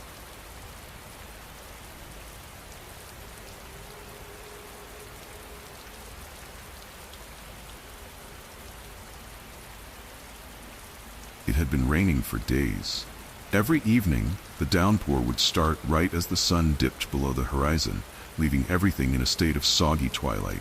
The kind of rain that felt endless, each drop dissolving the world into a smear of gray and muted colors. I remember the day Mr. Hale moved in next door. It was late afternoon, the clouds thick overhead, though no rain yet. His arrival was quiet, almost unnoticeable if you weren't paying attention. A few boxes here, a couple of movers there, but he did everything so fast. I had gone out to get my mail when I saw him standing at the edge of his driveway, just standing there, watching the movers carry the last of his things into the house. We made brief eye contact. I smiled, nodded. He returned the gesture, though it felt off, not unfriendly, just hollow, like he was doing it out of habit more than anything else. As I turned to walk back inside, I thought I heard him say something, a soft mumble that got drowned out by the wind kicking up, swirling the first drops of rain against my face. I paused but didn't turn around. I didn't feel like chatting. I could hear the rain picking up behind me, a steady drumming on the roof as I stepped back inside my house. The rest of the evening passed uneventfully, but I couldn't shake that moment. Him standing there, his eyes. That night, as I settled into bed, the rain was pounding against the window. I tried to let the sound lull me to sleep, but I couldn't help but feel like something wasn't quite right. A week had passed since Mr. Hale moved in, and I barely saw him. When I did, it was always the same. He was coming or going, but never at a normal hour. One night, just after sunset, I saw him standing by his front window.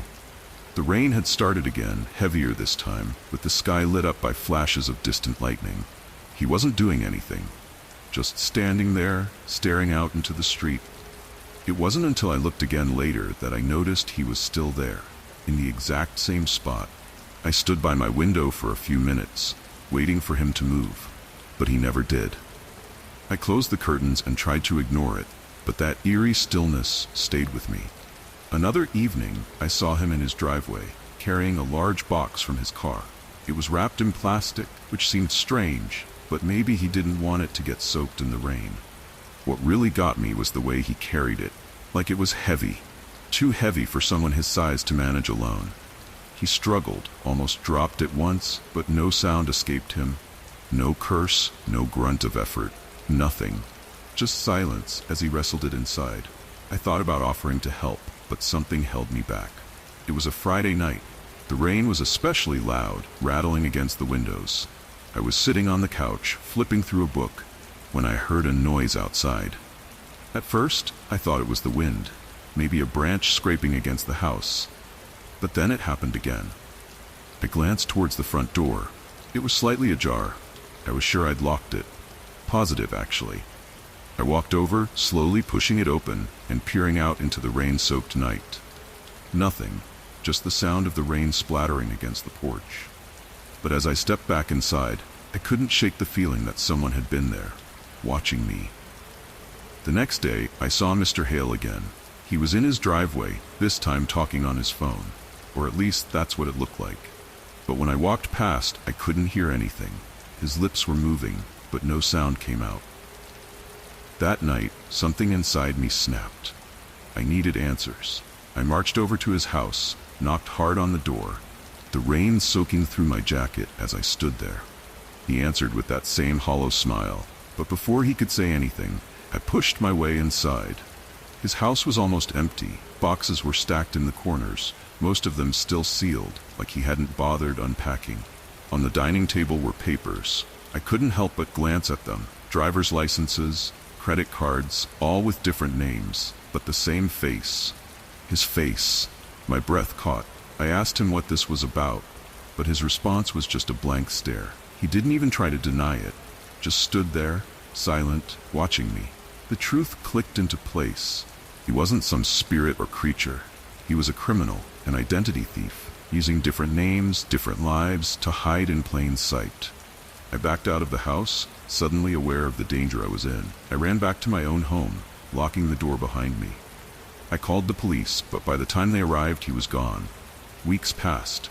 The rain eventually stopped, but the unease didn't. Mr. Hale, or whoever he really was, disappeared without a trace. I'd given the police everything I found, but there was little they could do. He had vanished, leaving no trail behind. But just when I thought it was over, something else happened. A package arrived for me. No return address, just my name on the front. Inside was one of the driver's licenses I'd seen on his table. My name, my face, but it wasn't me. The authorities were called again, but there was nothing they could do. Whoever he was still out there. And every time it rains, I can't help but look out my window, wondering if he's watching me, waiting.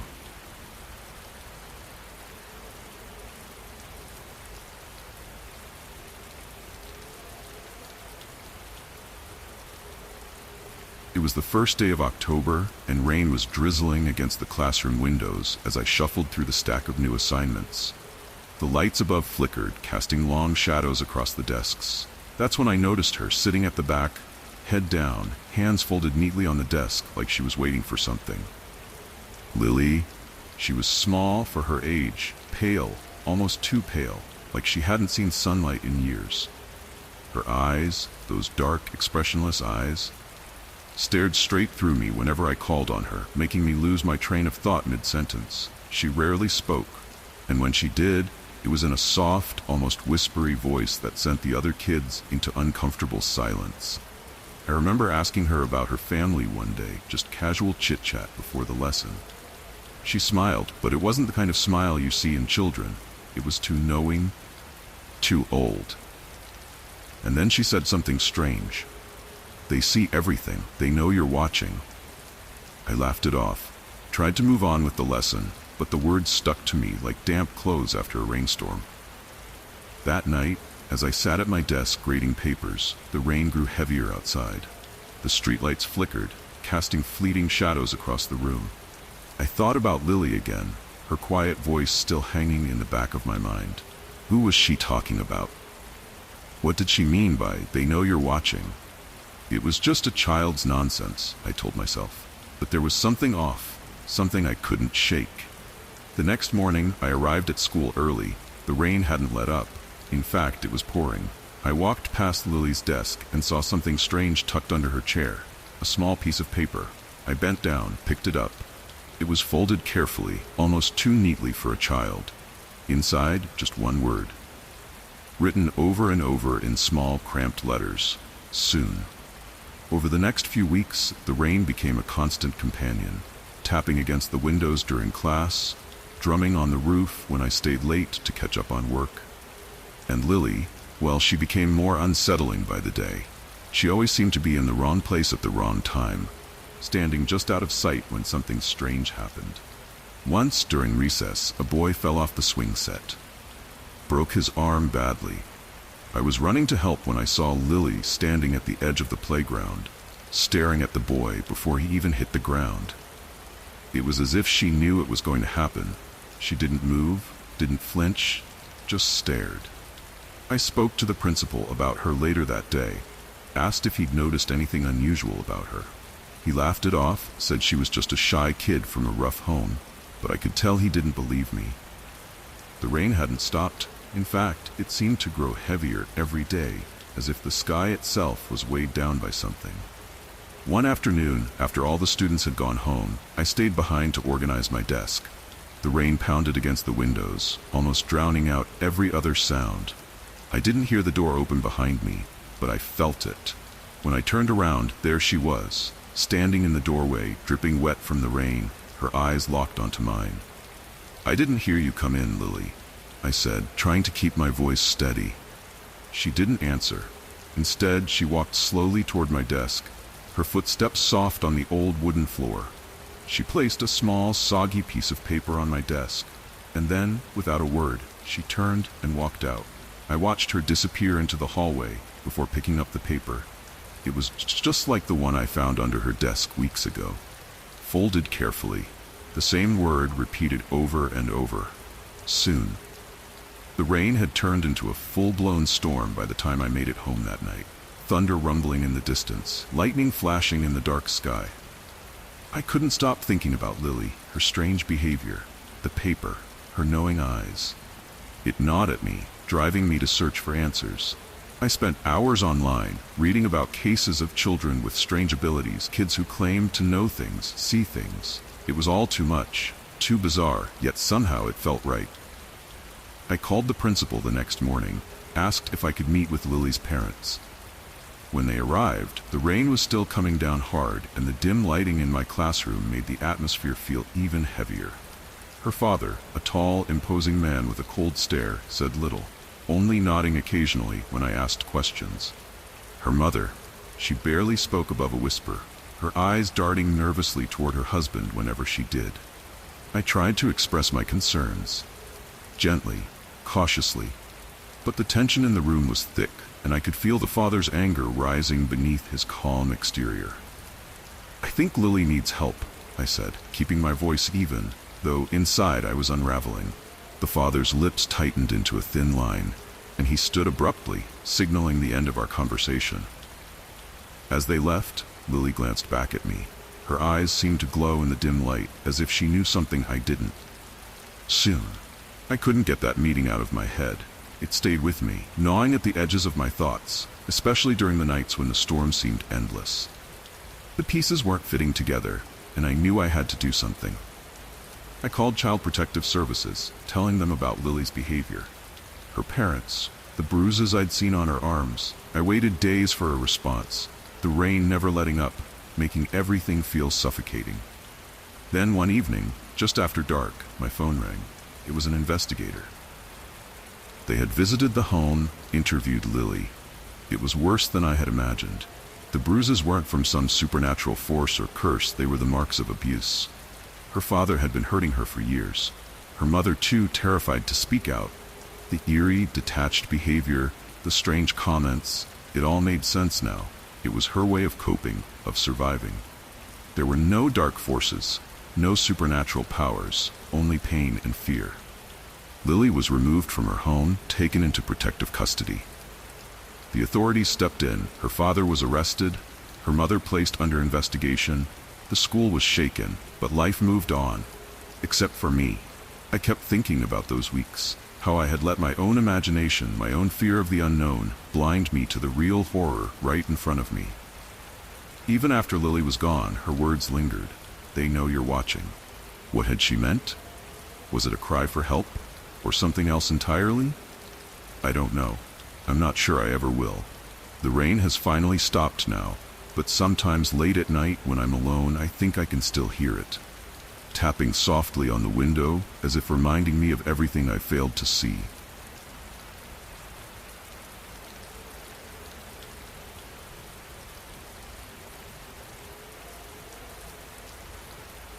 It was a rainy evening when I found the doll. I was walking through a small flea market, the kind where you never know what you'll find. The sky had been gray all day, and as the rain began to fall harder, I ducked under one of the vendors' tents. That's when I saw it, tucked away on a shelf behind some old books and tarnished trinkets. The doll looked old, Victorian maybe.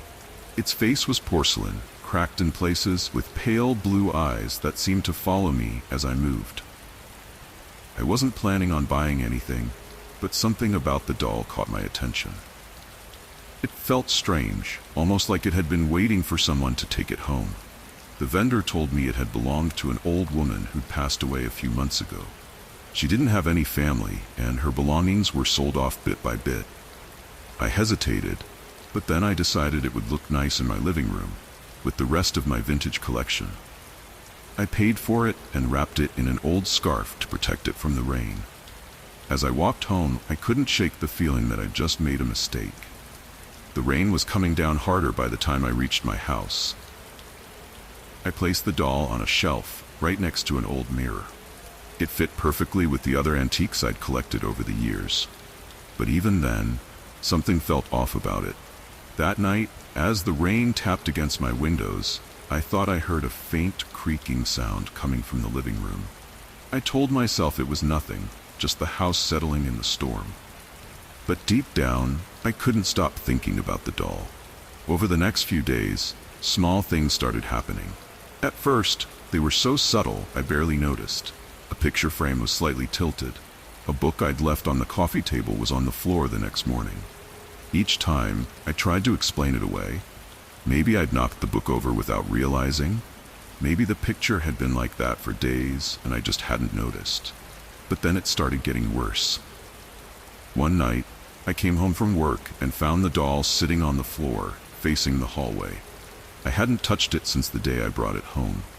I was sure I'd left it on the shelf, next to the mirror. I picked it up, trying to rationalize how it could have fallen. The shelf was stable, and there was no way it could have just slipped off. I set it back in its place and went about my evening, telling myself it was nothing. But that night, I couldn't stop thinking about the doll. When I walked past the living room, I avoided looking at it. I don't know why, but I didn't want to see its face. The next morning, I found the doll in the same place on the floor. Its eyes were fixed on the hallway again. It was as if someone had placed it there deliberately. A part of me wondered if the doll really was moving on its own, but I laughed it off, trying to convince myself I was being ridiculous. Still, the feeling of unease was growing, and the more I tried to ignore it, the worse it got. The rain came back one night, heavier than before. It was late, and the house was quiet, except for the sound of water hitting the windows. I was lying in bed, trying to fall asleep, when I heard something. A faint sound, almost like footsteps. I sat up, listening carefully, straining to figure out where it was coming from. There it was again, a slow, deliberate creak. It was coming from the hallway, just outside my bedroom door. I stood up, my pulse quickening as I tiptoed toward the door. When I opened it, the hallway was empty, but at the end of the hall, just outside the living room, was the doll. Its face was tilted upward, staring directly at me. I froze, staring back at it. I knew I hadn't moved it. No one else had been in the house, or so I thought. I took a deep breath and walked toward it. I picked up the doll and put it back on the shelf, but something wasn't right. The air in the room felt heavy, as if someone had just been there. I turned and checked all the doors and windows. Everything was locked, just as I'd left it. But the nagging feeling that something was wrong wouldn't leave me. I decided to check my security cameras, just to be sure. The next morning, I sat at my kitchen table, scrolling through the security footage. Everything looked normal at first, just me moving around the house, coming and going. But then, late at night, I saw it. There, on the grainy footage, was the figure of a man. He was standing in the corner of the living room, just out of sight of the camera. I couldn't see his face, but I could see his hands. He was holding the doll, placing it carefully on the floor. He had been in my house for days, maybe even weeks, coming and going while I was at work or asleep or too distracted to notice. I rewound the footage, trying to figure out how he'd gotten in, and then I saw it. He'd been slipping in through the back door, which I rarely used. Each time he'd move something, just a little, so I'd question myself, doubt my memory. The doll was his way of playing with me, toying with my mind, making me think I was going crazy. I called the police immediately, but by the time they arrived, he was long gone. The police didn't find much, just a few fingerprints, smudged and incomplete. They told me they'd do what they could, but there wasn't much to go on. I changed all the locks, installed new cameras, and even had a security system put in. But I couldn't shake the feeling that he was still watching me. I'd walk through the house, and every time I saw the doll, I felt a chill. I thought about throwing it away, but something stopped me. It felt like getting rid of it wouldn't solve anything. He'd already taken something from me. A sense of safety I'd never fully get back. Weeks passed, and I tried to move on. But every time it rained, the memories would come flooding back. The sound of the rain against the windows would remind me of that night. The night I realized just how vulnerable I'd been. One evening, I came home from work to find a package on my doorstep. No return address. I opened it, and inside was another doll. This one was even older, its face even more lifelike. I stood there, staring at it, unsure of what to do. A part of me wanted to believe it was just a coincidence. But deep down, I knew better. I wasn't alone. Not anymore.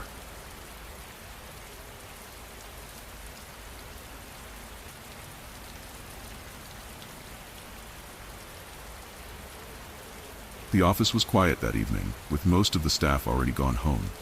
It was just me, wrapping up the final touches on a project that was due in the morning. The rain outside had started to pick up, drumming against the windows in a steady rhythm. I always liked staying late at the office, less distraction, more focus. But something about that night felt off. My screen blinked suddenly, pulling me from my thoughts. An email notification. Strange. No one ever emailed this late. The subject line read, "You'll pay for what you've done." I stared at it, half thinking it was some sort of prank, but no one was around to joke like that. Clicking it open, my eyes skimmed over the message. Disjointed phrases about justice, revenge, and something darker. Curses. "Your betrayal won't go unanswered. The dark forces are already in motion," it read. A cold drop of rainwater slid down the window next to me. I laughed to myself, shaking my head. Curses, right? Some prank email, probably spam. Still, I couldn't shake the feeling it wasn't just a joke. That night, as I headed to my car, I noticed a small bundle by the driver's door. Wrapped in black cloth, tied with a string, inside were dried flowers, twigs, and what looked like small bones. I blinked, glancing around the parking lot. No one in sight, only the sound of the rain beating down around me. With a sigh, I tossed it into the trash, telling myself it was some kind of coincidence. But part of me knew this wasn't the last I'd see of it. The next day at work felt normal. At first, I didn't mention the email or the weird package to anyone. It felt too ridiculous to even bring up. As the day wore on, though, I found myself checking my inbox again and again, waiting for another strange message. Sure enough, just after lunch, it arrived. "You can't run from the curse," it said. I didn't open it this time, just deleted it immediately. But I couldn't shake the words, couldn't push the idea from my mind.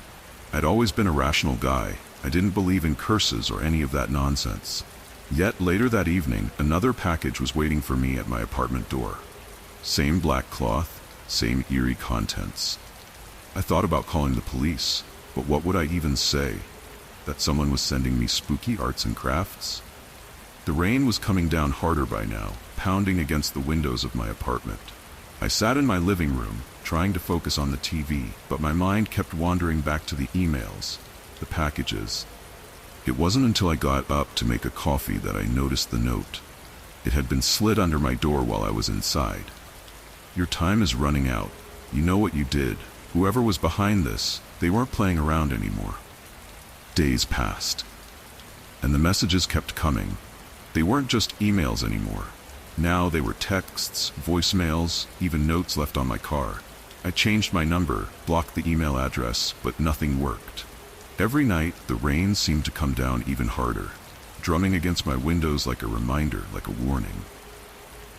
One night, I was driving home from the office. The streets were slick with rain. When my brakes stopped working, completely, just stopped. I managed to pull off the road without crashing, but it shook me to the core. The mechanic told me later that the brake lines had been cut. This wasn't just a prank anymore. This was real. This was dangerous. I sat in my car for hours that night, rain blurring the world outside, trying to think of who could be behind all this. David. His name slipped into my mind unbidden. David Marshall, my old colleague. We hadn't exactly parted on good terms. He was convinced I'd sabotaged his career, that I'd taken his big client. But this wasn't his style, was it? The next morning, I found another note on my desk at the office. It simply said, "I'm closer than you think." I couldn't ignore it anymore. Something had to be done. By the end of the week, I was barely holding it together. I couldn't focus on work, couldn't sleep. Every time I closed my eyes, I'd see the cryptic notes, the packages, hear the threats. The rain hadn't let up once, as if the weather itself was feeding into the nightmare. That evening, I made a decision. I needed to find David. I needed answers. I hadn't seen him since he left the company, but I still had a vague idea of where he lived. It took hours of searching in the pouring rain, driving up and down streets, But I finally found his apartment. I stood outside his door, soaking wet, barely able to form a coherent thought. When he answered the door, he looked smug. He didn't deny it, didn't even try to hide it. He smiled and said, "Justice, Michael, justice for what you did." David had done all of it, the emails, the packages, even cutting my brakes. He'd wanted me to believe it was something more, something supernatural. And I had, for a while. He laughed when I told him I was going to the police. "Go ahead, it's your word against mine." As I walked away, rain soaking through my clothes, I knew he was right. It's been months since that night, since I confronted David.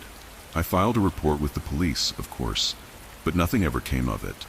David was careful, smart. There was no solid evidence linking him to the threats, the sabotage. I'd moved since then, changed jobs, tried to put it all behind me. But every once in a while, I still get that feeling like I'm being watched. It doesn't matter how much time passes, how much I tell myself it's over, that he's moved on. Sometimes in the middle of the night, I'll wake up and check my phone. And there it is, an email. No subject line, just one word, soon. The rain patters against my window as I lie back down. I tell myself it's over, that I'm just imagining things. But part of me knows this will never really be over. The sky was gray that afternoon. I remember that much. I had decided to go for a hike in the woods outside the town, just like I did every couple of weeks. It was my way of clearing my mind, getting away from everything for a while. The trees had always been a sort of refuge for me, a place where I could breathe freely without distraction. But that day felt different, even though I didn't notice it at first. Maybe it was the way the light seemed dimmer than usual, or the way the wind carried a faint smell of burning leaves. It was subtle, almost hidden beneath the familiar scent of damp earth and pine.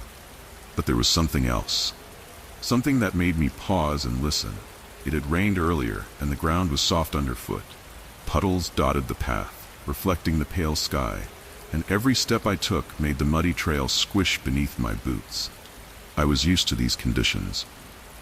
The woods were quiet except for the occasional rustle of leaves, but even that seemed far away, almost swallowed by the silence. I kept walking, deeper into the trees, letting the familiar path guide me. That's when I saw it. At first, it didn't seem like much, just some markings on the trees up ahead. Strange symbols carved into the bark, not quite artistic, not quite random either. The kind of thing you might expect from bored kids messing around, but there was something deliberate about them, something too precise. I stopped to take a closer look. The lines were deep, almost angry, as if whoever had made them had put more force into it than necessary. There were no initials, no dates, just these odd geometric shapes, like a series of triangles and circles twisted together. I shrugged it off, telling myself it didn't matter. Probably just a prank, or maybe some kind of local tradition I didn't know about. But I couldn't shake the feeling that I wasn't supposed to see them. As I walked on, the air seemed to get heavier. The rain had started again, just a drizzle at first, but enough to make the ground slick beneath my boots. It was early evening by now, the light filtering through the canopy in weak, watery beams. The trail ahead looked darker than usual, like the trees had grown closer together, the branches intertwining to block out the sky. I hadn't noticed it before, but I could have sworn the path had narrowed. It was almost like the forest was guiding me somewhere, pulling me towards something just out of sight. I kept seeing more of those carvings, sometimes 2 or 3 on the same tree, and I found myself wondering why anyone would go to the trouble of marking so many of them. It couldn't have been easy, not with how deep the cuts were. Whoever did it wanted to make sure they left a lasting impression. That's when I noticed the stones. At first, they were scattered around, barely noticeable among the roots and fallen leaves. But the further I went, the more deliberate they seemed. Arranged in small piles like cairns, some of them stacked as high as my knees. There were too many of them to be natural.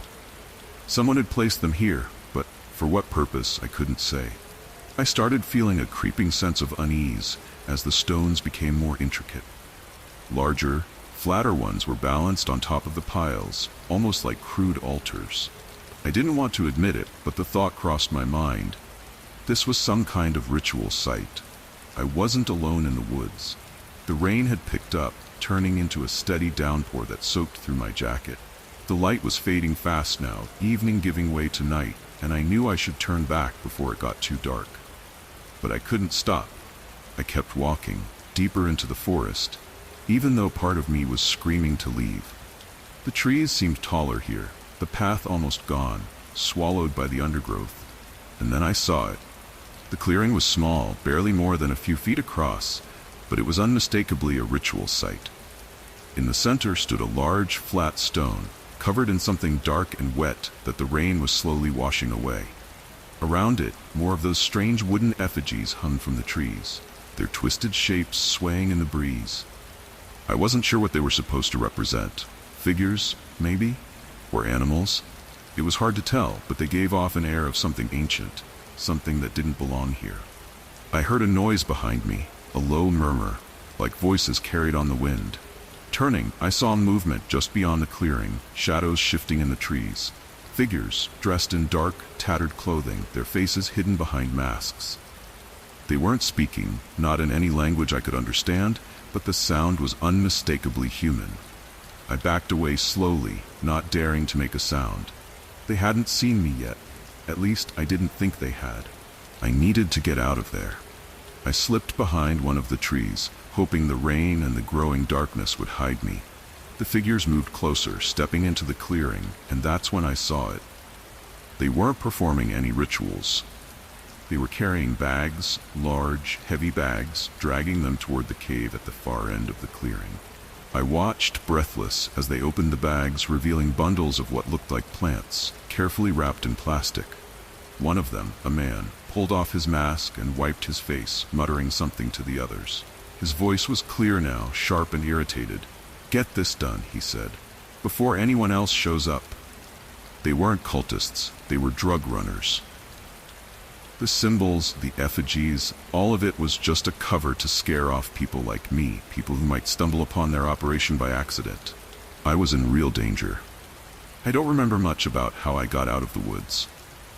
I ran, slipping on the wet ground, pushing through the trees until I found the trail again. The rain was coming down in sheets now, and by the time I reached my car, I was drenched.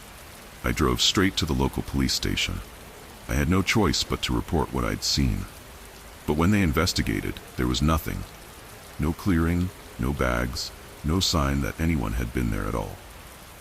The officers looked at me like I was crazy, like I'd made the whole thing up. Maybe I had. Or maybe they just didn't want to dig too deep into what was really going on in those woods. A few weeks later, I heard about another hiker who went missing, in the same area where I'd been. I wonder if they found the clearing, if they found the men, or if they found something much worse.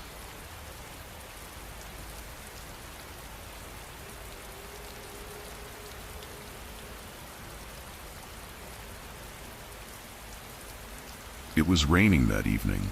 I was sitting in my apartment, sipping cold coffee that had been sitting on the counter for far too long.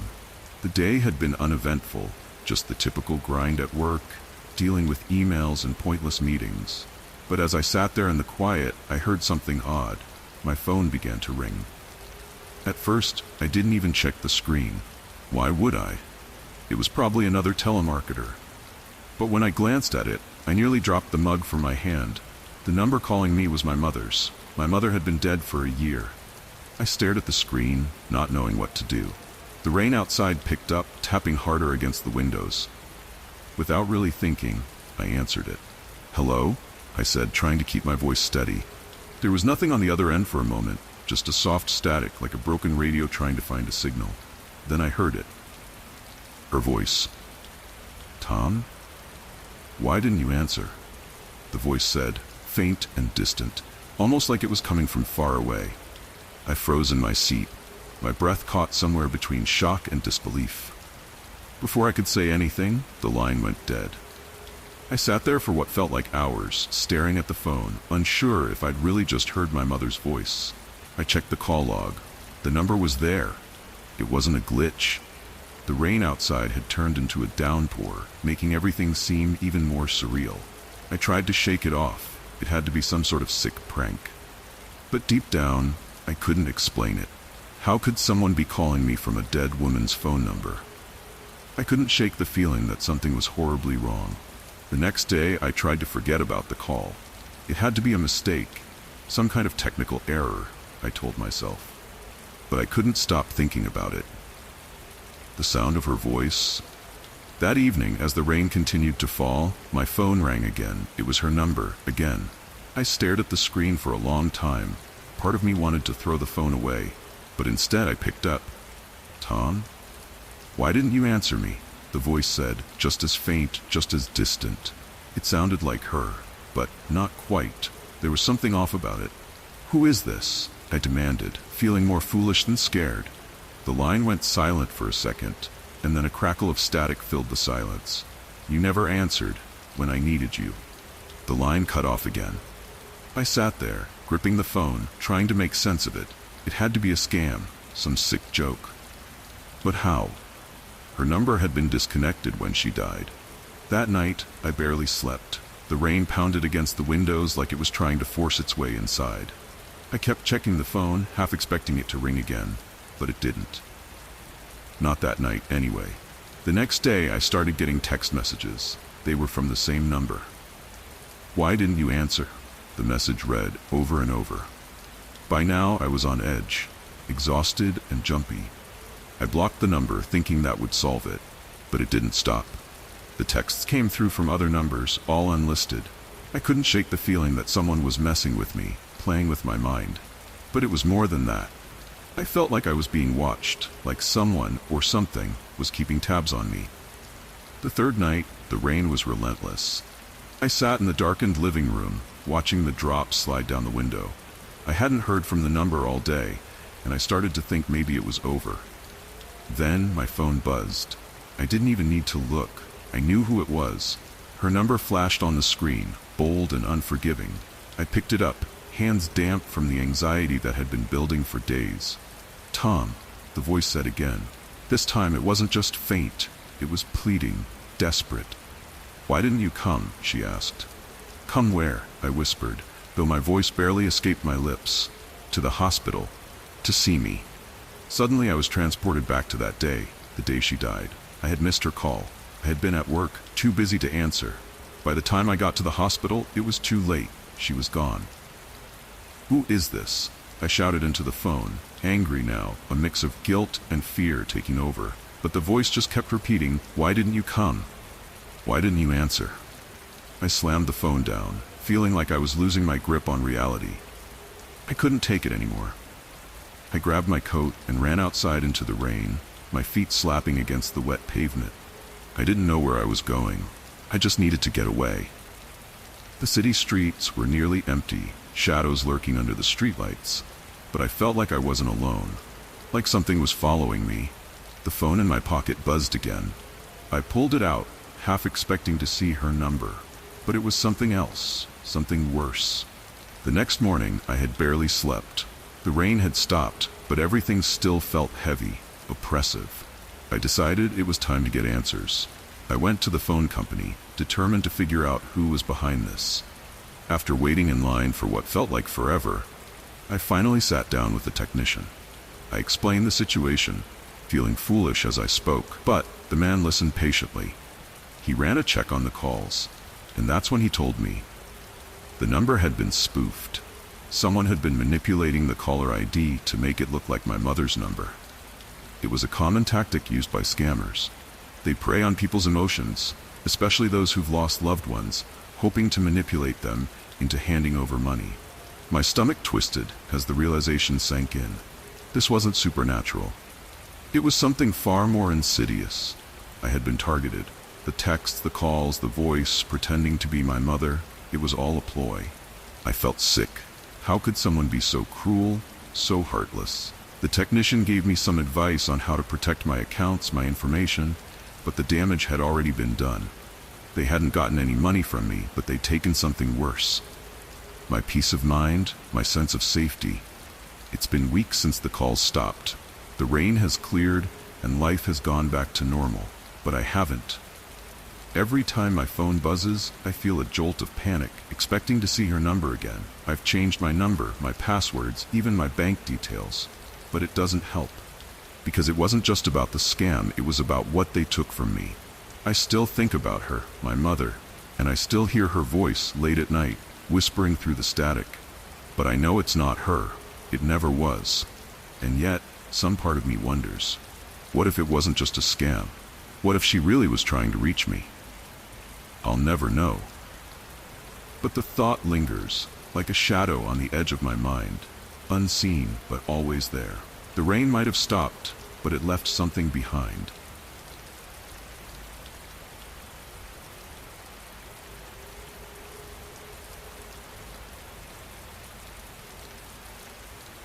The rain had just begun when we pulled up to the mansion. It was heavier than the drizzle we'd driven through for hours, now pounding against the car windows as we stepped out. The old place stood there, looking even more neglected than I remembered from when we first saw it. My partner, Jess, stood beside me, eyes fixed on the towering structure, a hesitant smile on her face. "It'll be better once it's cleaned up," I said, trying to reassure her as much as myself. Our son, Max, didn't seem to mind. He was already off exploring the yard, splashing through puddles without a care. Arthur, the caretaker, came out from the side door, umbrella in hand, his movements slow and deliberate. "Welcome back," he said in that low, gruff voice of his.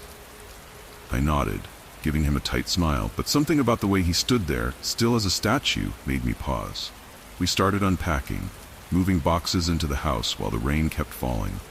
The place smelled old, like damp wood and forgotten time. As I passed the basement door, I noticed something strange etched into the frame. It was faint, but there, a circle with lines crisscrossing through it. I didn't mention it to Jess. It was probably nothing, just some old marking left by the previous owners. But when Arthur walked past me later that evening, I caught him glancing at the same spot, his eyes lingering just a little too long. It wasn't much, but it was enough to make me wonder. A few nights passed, and the rain became a constant companion. We'd gotten used to it by now, if not the sound, then the grayness it brought with it. Max loved it, though. He'd spend hours jumping in puddles, even as Jess and I tried to settle into the house. Arthur was always around, never far from the basement. He didn't talk much, but his presence filled the house. One evening, Jess called me over, pointing at something near the fireplace, another one of those symbols, just like the one on the basement door. "Do you think it means something?" she asked, her voice a little too casual. I shrugged, brushing it off. "Probably just part of the old design," I said. But even as I said it, I didn't believe it. Not really. The next night, things got weirder. I was in the kitchen making tea when I heard a rhythmic thudding. It wasn't loud, but it was steady, like something heavy being dragged across the floor. I followed the sound, my feet leading me to the basement door. Arthur was nowhere to be seen. I stood there, listening, trying to figure out what the sound was. Just as I reached for the doorknob, the noise stopped. The silence that followed felt different, like the house was waiting. The next morning, I asked Arthur if he'd been in the basement the night before. He gave me a blank look, shaking his head slowly. "I don't go down there after dark," he muttered before walking off. Jess was growing more uneasy. She didn't say it outright, but I could tell. The little things were getting to her. The strange marks, the odd noises, the way Arthur seemed to appear from nowhere, always lingering by the basement. "I don't like it," she finally said one evening as we sat in the living room, the rain tapping against the windows. "There's something wrong with him, something he's not telling us." I didn't disagree, but I still didn't know what to do. By the time the rain turned into a full-blown storm, we were on edge. Every creak of the floorboards, every gust of wind rattling the windows, it all felt like part of something bigger. Something hidden. That night, the thudding came again, louder this time. Jess and Max were already asleep, but I couldn't ignore it. I grabbed a flashlight and headed toward the basement door.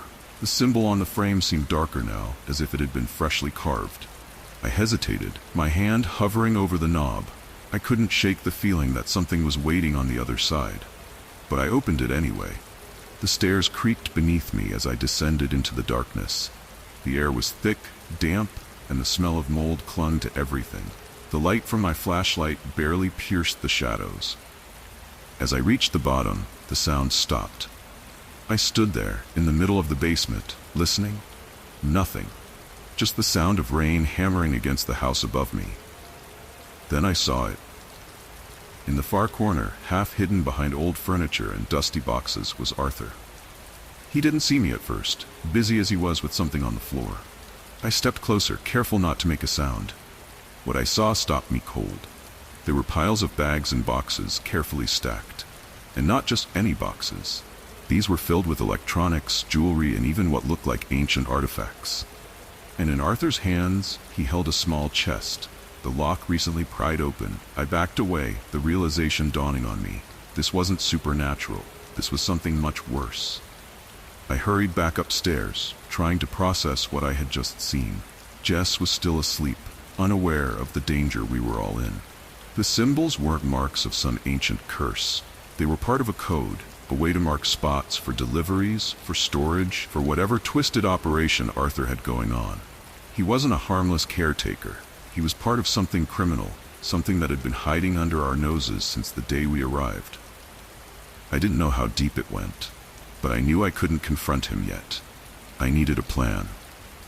The next day, I contacted the local authorities, explaining everything I'd seen.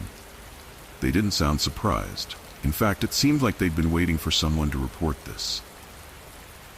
Arthur had been on their radar for a while. They promised to come by and investigate, but it wouldn't be until the following evening. That night was the worst.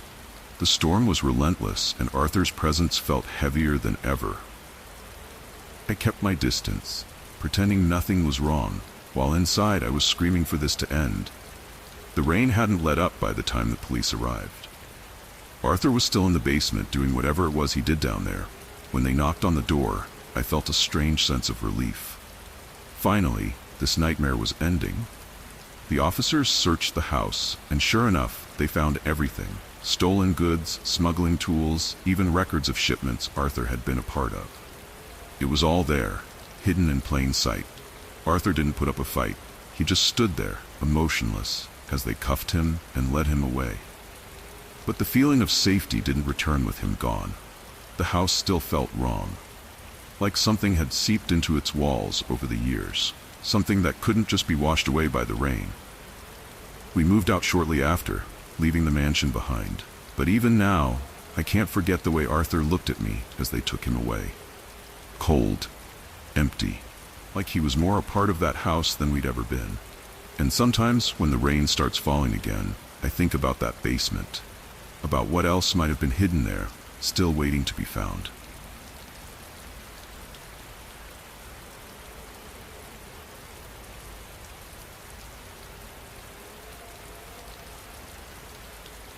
I'd moved into the apartment 2 months ago. It was cheap, and the neighborhood was quiet enough for me to think I'd found a good deal. It had been raining steadily the evening I first noticed something strange. The drops beat against the window, and the sound was almost soothing as I sat on the couch, catching up on emails. That's when I heard it. A soft murmur, like someone was talking just outside my door. It wasn't clear, and at first, I thought maybe one of the neighbors was on the phone in the hallway. I didn't think much of it, but the sound didn't stop. It was strange, more persistent.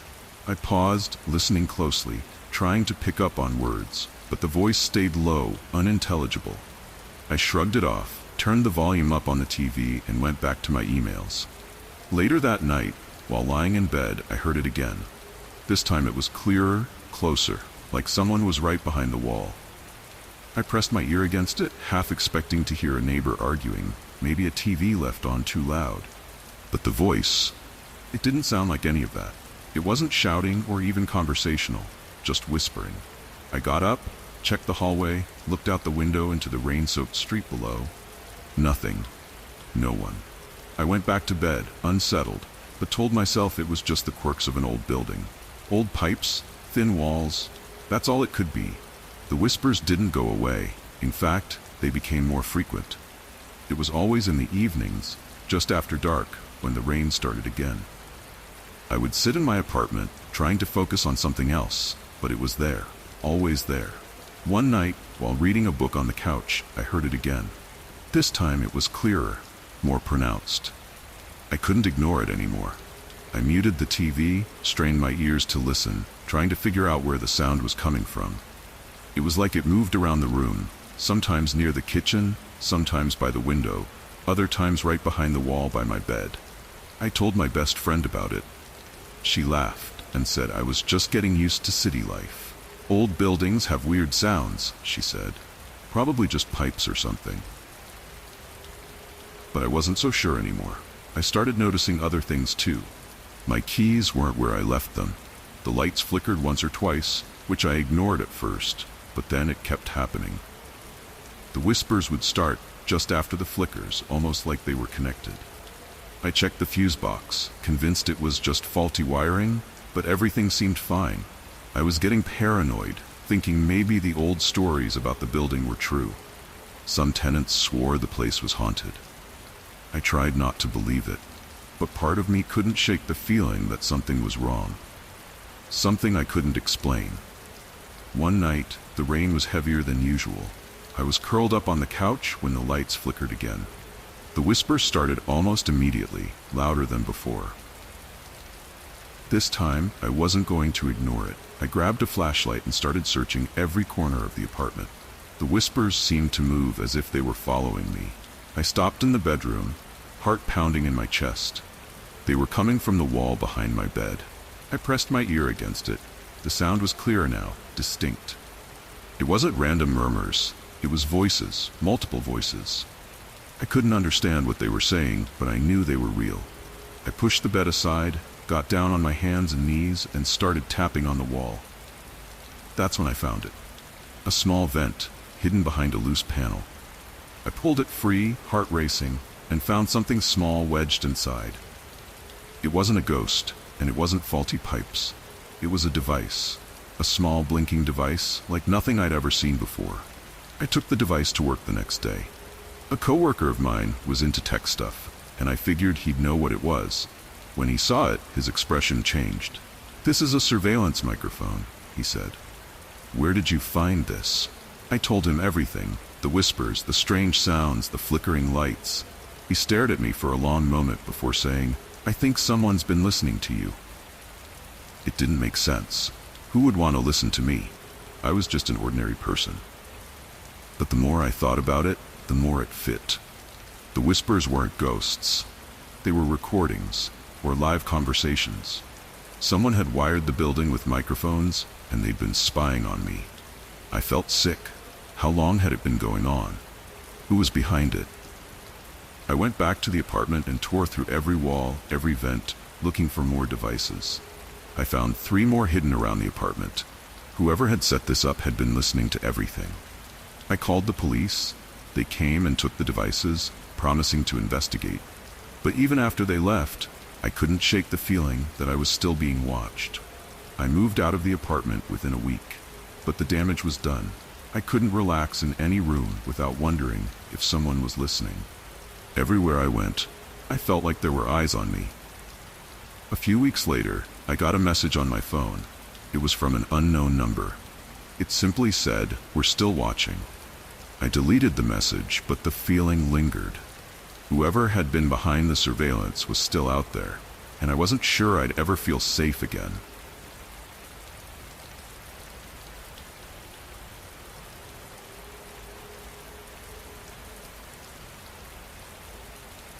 It was a quiet evening, the kind where the rain taps gently against the windows, and everything seems just a little slower than usual. I was sitting in my living room, staring out at the cul-de-sac, watching the drizzle turn the streetlights into hazy orbs. It had been a long day, and all I wanted was some peace. But something felt off, even though I couldn't quite put my finger on it. There was a flicker of movement outside. Just a small shift in the shadows near the edge of the fence across the street. I leaned forward, squinting through the glass. Nothing. The rain had started coming down a little harder now, streaking down the windows in long trails. I told myself it was probably just a trick of the light. After all, this neighborhood was boring, predictable. Nothing ever happened here. But I couldn't shake the feeling that someone or something was out there, watching. I stood up and walked to the front door, peering through the small window in the door. Again, there was nothing. Just the rain, the dark, and the distant sound of tires sloshing through wet streets somewhere far away.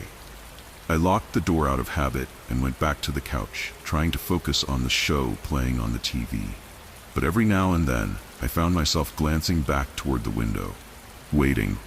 The next few nights, things only got stranger. The rain hadn't let up, and each evening, as the gray skies dimmed into night, I noticed the same flicker of movement outside. Always in the same place, right near that old fence across the street. I started to wonder if maybe I was just imagining it. But then I found something. One morning, when I went outside to grab the paper, I saw a cigarette butt on my driveway. I don't smoke. No one I knew around here smoked either. It was soggy from the rain, but fresh enough that it hadn't been there the night before. That's when I started paying closer attention. I began looking out the window at random times during the night, and every single time I'd catch a glimpse of that shadowy figure.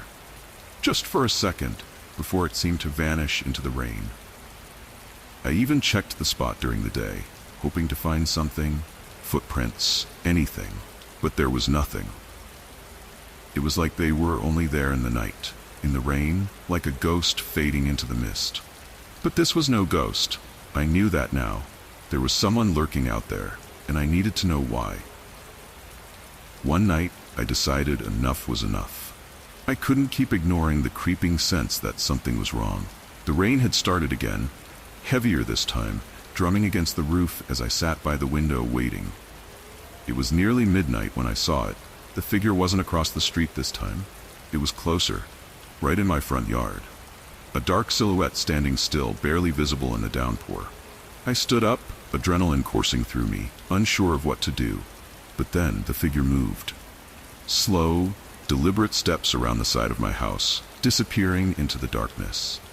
I grabbed the flashlight from the kitchen drawer and flung open the door, stepping out into the rain. Cold water immediately soaked through my clothes, but I didn't care. I had to know who or what was out there. I scanned the yard, shining the flashlight into every corner, but it was empty. No one there, just the sound of the rain. Then I saw it again. Another shadow, this time farther down the street. But it wasn't just one figure, there were several. Moving between houses, sticking to the darkest corners, watching. This wasn't in my head. This was real. I wasn't imagining it. I rushed back inside, locking the door behind me. My mind was racing, trying to piece together what I had just seen. This wasn't some ghost or shadow. These were real people, and they were watching, casing the neighborhood, maybe even planning something. I pulled up the security footage from the small camera I'd set up on my porch a few days earlier. At first there was nothing unusual, just the rain falling, my empty yard, the street beyond. But then, in the corner of the frame, there it was, a figure, briefly stepping into view before disappearing again. I rewound the footage and watched it again and again until I couldn't deny it anymore. Someone had been standing in my yard. And they weren't alone. The more I watched, the more I realized this had been going on for weeks. Different nights, different figures, always in the same places, always slipping into the shadows before I could see them clearly. I called the police, telling them everything. They said they'd send someone to check it out. But even as I hung up the phone, I knew it wouldn't be enough. A few weeks passed, and the rain finally stopped. The police had come by, patrolled the neighborhood a few times, but nothing seemed to come of it. No arrests, no leads. It was like the shadows had vanished as soon as they appeared. But I knew better. I couldn't forget the way they had moved through the night, slipping between houses like they owned the place, like they were waiting for the right moment. It left a mark on me. Even now, I find myself glancing out the window every night, half expecting to see that flicker of movement again. And maybe one day I will. The thought lingers in the back of my mind, no matter how much I try to push it away. Because no matter how quiet the nights have become, I can't shake the feeling that someone is still out there, watching.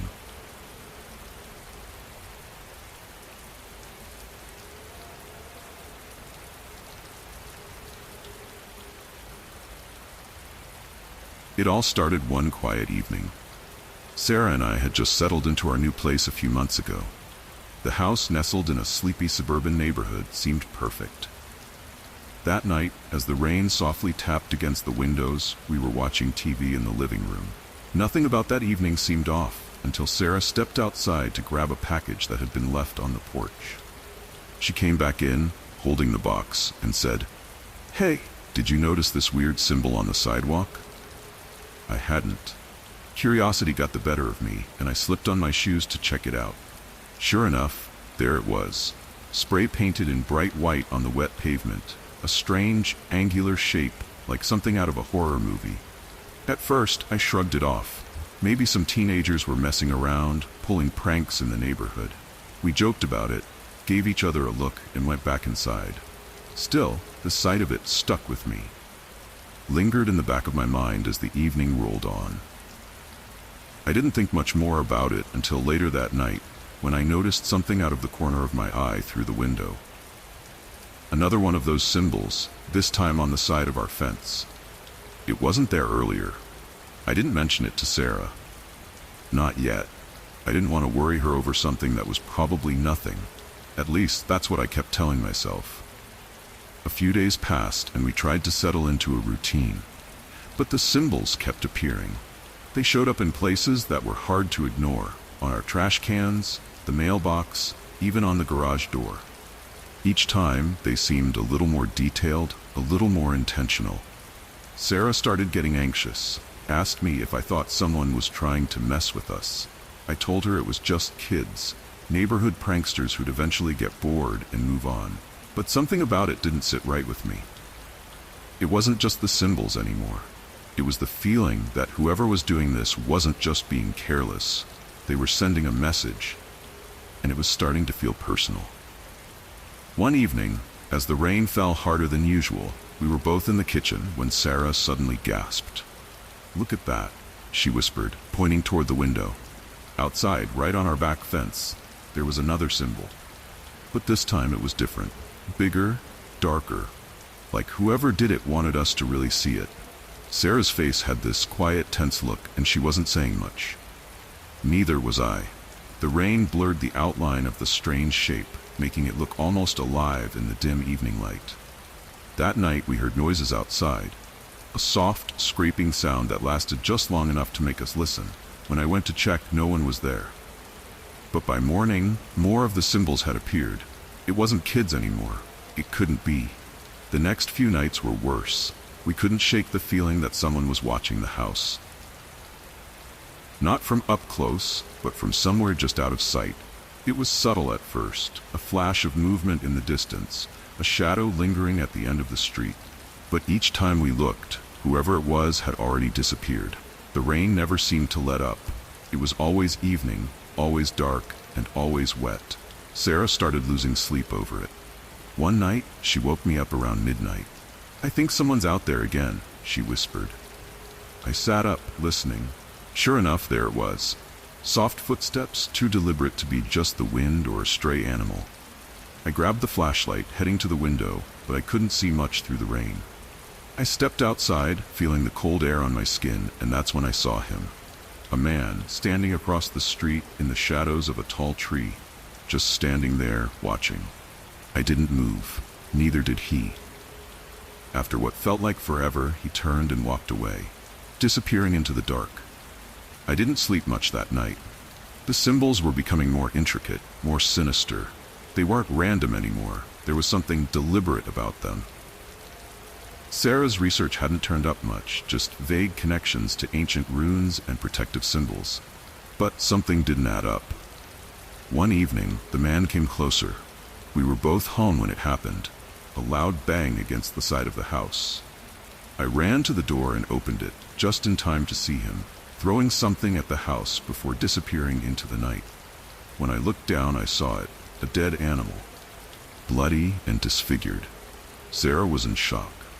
I called the police, but by the time they arrived, there was no trace of him, just the mess he left behind. The symbols kept coming, each one more unnerving than the last. We were both convinced something dark was happening, some kind of ritual being directed at us. Then one night, as Sarah was flipping through some old forums, she stumbled upon a post about local gangs. It wasn't magic. It wasn't supernatural. It was a warning. Someone was trying to tell us that we were being targeted by a local gang. But why? We called the police again, explaining what we had discovered. They told us the neighborhood had been marked before, but not like this. The man in the hoodie, the one we thought was our tormentor, was actually trying to help us. He was marking our house to warn us, not to scare us. The gang he was part of, or used to be part of, was planning something, and he was the only one standing in the way. The police promised to patrol the area more often, but I could tell they didn't believe us. Weeks passed. The rain continued to fall, but the symbols stopped. We started to feel like maybe it was over. Until one night, I was reviewing footage from our new security camera. There he was again, the hooded man, walking past the house just for a second. He didn't stop, he didn't look at the camera. He just kept walking. I deleted the footage. I didn't tell Sarah. The rain had stopped, but something told me we weren't truly safe, and maybe we never would be.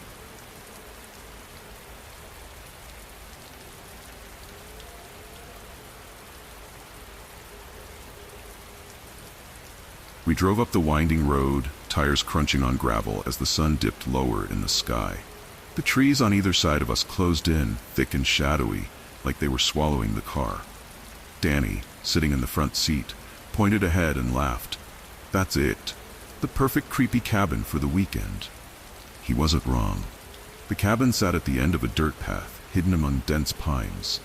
Its wooden walls, worn and weathered, blended into the forest, as though it had grown there on its own. Kara leaned forward from the back seat, grinning. This is going to be amazing. No distractions, no noise, just us and the wilderness. I wasn't sure if I shared her enthusiasm. Something about the place already felt off. We stepped out into the cool evening air, stretching our legs. The wind had started to pick up, stirring the branches above us. It felt like the trees were whispering to each other, as if they were passing on some secret. Emily stood next to me, squinting up at the cabin. You think this place has electricity? She joked. But her voice had a slight edge to it. Danny jogged up to the front door, jangling the old keys. Let's find out, he called back. He pushed open the door, and it creaked on its hinges, the sound echoing out into the forest behind us. I followed them inside, the wood beneath my feet groaning under the weight. It was quiet inside, too quiet, the kind of quiet that comes when the world outside shuts you out. The interior was small, almost claustrophobic, with dark, dusty furniture and a fireplace that hadn't seen flames in years. The air smelled stale, like it had been sealed up for decades. Charming, Emily muttered, brushing cobwebs off the back of a chair. Very rustic. Kara, ever the optimist, opened a window. It just needs some fresh air. We'll make it cozy. The four of us unpacked and settled in, setting up for what we thought would be a relaxing weekend. But something was lurking. We just didn't know it yet. The first night passed without incident, though I barely slept. The rain started late, drumming lightly against the roof, a constant reminder of the isolation around us. Emily and I stayed in one of the small bedrooms, while Kara and Danny took the other. The wind outside had grown stronger, rattling the shutters against the windows. I stared at the ceiling for what felt like hours, the occasional groan of the cabin stretching through the night. By morning, the rain had eased, though the sky remained thick with clouds.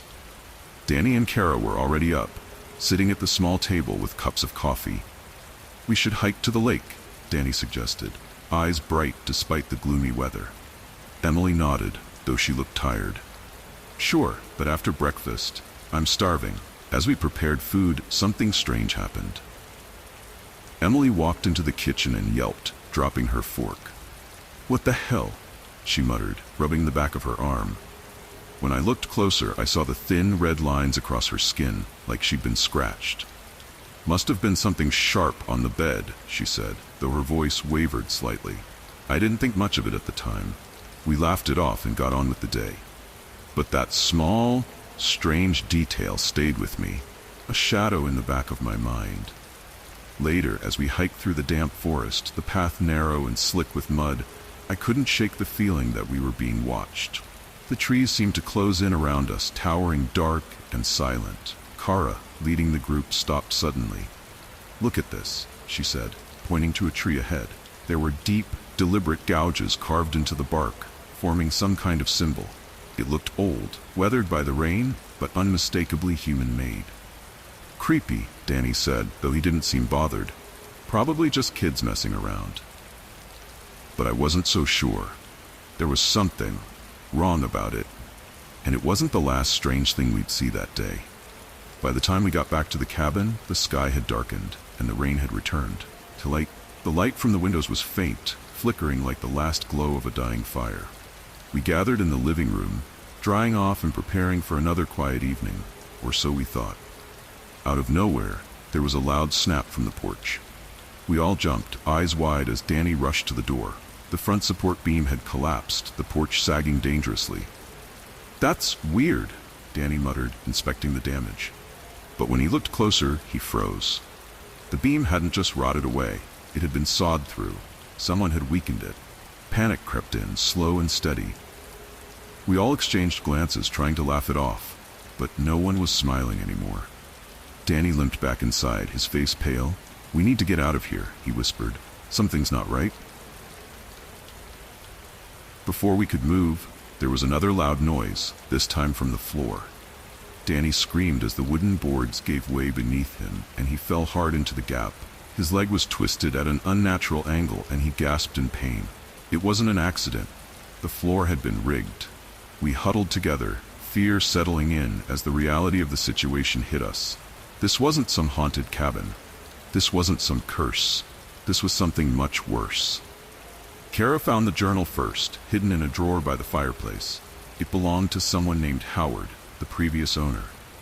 His handwriting was erratic, disjointed, growing more disturbing with each entry. He believed the land was his, that outsiders were trespassing on sacred ground, and he'd done everything in his power to keep them away. The traps, the strange markings, the whispering winds, it was all him. But the journal didn't just tell a story, it was a map of the cabin, of all the hidden dangers he'd set up to keep intruders out. "He's watching us," Kara whispered. "I know he is." We didn't wait to find out. We needed to leave. Now, we ran, limping, stumbling, dragging Danny as best we could. The rain fell harder, soaking us through as we stumbled through the trees. We didn't stop until we reached the road, the dark asphalt gleaming under the dim headlights of a passing car. We survived, but the cabin didn't let us go so easily. A few days later, after we'd returned home, I found something waiting on my doorstep.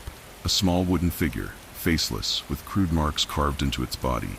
It was the same one Kara had found in the cabin. Howard might be gone, but part of him, part of that twisted mind, still lingered, still watching, still waiting. And I know, deep down, that the cabin wasn't the last trap he set.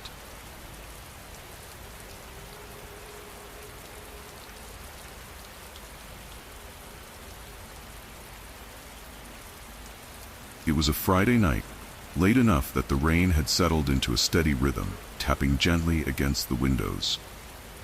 I was unpacking, finally settling into the old house I'd bought a few weeks ago. It wasn't anything special, just an old two-story with too many creaky floors and a leaky faucet in the kitchen. The previous owner had warned me about the attic, told me it was best left alone. I laughed it off at the time, thinking he was just one of those superstitious types. But as I sat there, sipping my coffee and listening to the rain, I couldn't ignore the faint sounds from above. I convinced myself it was just the house shifting, the way old places do. Still, every so often, there was a different kind of noise. Something dragging, like an object moving across the floor, slow and deliberate. I glanced up, half expecting to see the ceiling cracking open, but nothing. Just that slow, scraping sound, barely noticeable unless you were really listening. I told myself to stop being ridiculous, that it was probably a raccoon or a stray cat trapped up there. But the rain, it made everything feel heavier, and the longer I sat, the louder the scraping seemed to get. By the next evening, I had almost forgotten about the attic. The rain hadn't stopped, turning the sky into a constant gray, and it was one of those lazy days. I had some friends over, a couple of beers cracked open, talking about nothing in particular. And then I heard it again, that same dragging sound from the night before, only now it seemed closer, more distinct. My friend Jake caught it too, pausing mid-sentence. "You got rats or something?" he asked, half joking. I laughed, but it felt forced. I hadn't told anyone about the attic or the previous owner's warning. It seemed too silly to bring up, especially now. But the scraping didn't stop. It continued, a little louder now, like something was being pushed across the attic floor right above us. I stood up, trying to act casual, but I felt the need to check it out. I grabbed a flashlight and made my way toward the attic entrance. The trapdoor was old, the kind that pulled down with a ladder attached, creaky and unreliable. Jake followed me, beer in hand, still making jokes about ghosts in the attic, as we both stared at the trapdoor. I hesitated. The scraping noise had stopped the moment I stood underneath it. Jake shook his head and laughed. "Dude, it's probably a squirrel. You're freaking yourself out over nothing." He wasn't wrong, but something about that silence after the noise, it felt deliberate. Still, I shrugged it off and went back downstairs. That night, as I tried to sleep, the scraping started again. It was close to midnight when the sound woke me up. The rain had picked up again, heavy drops slamming against the window, almost drowning out the noise from above. But it was there, the same dragging, only now it was accompanied by soft thuds. I sat up, staring at the ceiling, listening. For a second, I thought I heard something else, like a breath. But then it was gone, replaced by that endless scraping. This time I couldn't ignore it. I grabbed my flashlight and headed into the hallway. The trapdoor was just sitting there, like it always had, but something about it looked different, like it had been tampered with. I stood there staring up at it, knowing I should open it, but something held me back. The rain poured harder outside, as if it was trying to drown out whatever was waiting in the attic. I reached up to pull the cord, but the door swung down on its own. It dropped open with a loud creak, and for a moment, I just stood there, flashlight in hand, staring into the dark. The attic was still empty, or at least it looked that way. But there, in the far corner, something caught my eye. A pile of blankets, rumpled and dirty, sitting beneath a small, dusty window. It was too deliberate, too well placed. Someone had been living up there. I backed away slowly, still holding the flashlight, but my mind was racing. Someone had been hiding in my attic. I tried to think of when they could have gotten in, how long they'd been there. The previous owner had moved out months before I bought the place, and there was no way they could have stayed that long, right? But the more I thought about it, the more things started to click. The strange noises, the odd feeling that I wasn't alone.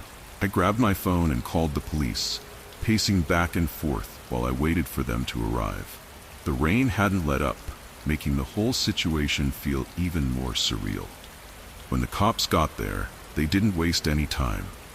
They climbed up into the attic, flashlights sweeping over the floor, but they didn't have to search long. They found him almost immediately, crouched in the corner, shaking. A man, dirty and disheveled, looking like he hadn't seen daylight in weeks. They pulled him down, handcuffing him right there in my hallway, and I just stood there, watching. The man didn't say anything, didn't try to explain. He just stared at me, his eyes wide and vacant, like he had been living in some other world. The cops took him away, and I was left with more questions than answers. The police told me later that the man had been on the run for a long time. He had a history, a dark one, and he'd been using attics like mine to hide out. He'd move from place to place, staying just long enough to survive before moving on. But something about my house had kept him there. Maybe it was the rain, maybe it was the isolation, but whatever it was, he stayed longer than usual. The cops asked me if I had noticed anything missing, anything strange, but I hadn't, except for the noises. I couldn't shake the thought that he'd been up there, watching me, listening to every move I made. The idea that someone could live in your home without you knowing, it stayed with me. Even after they arrested him, even after they told me he wouldn't be coming back, I couldn't forget it.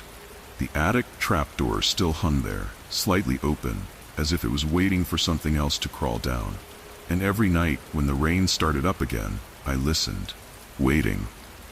for the scraping to start once more.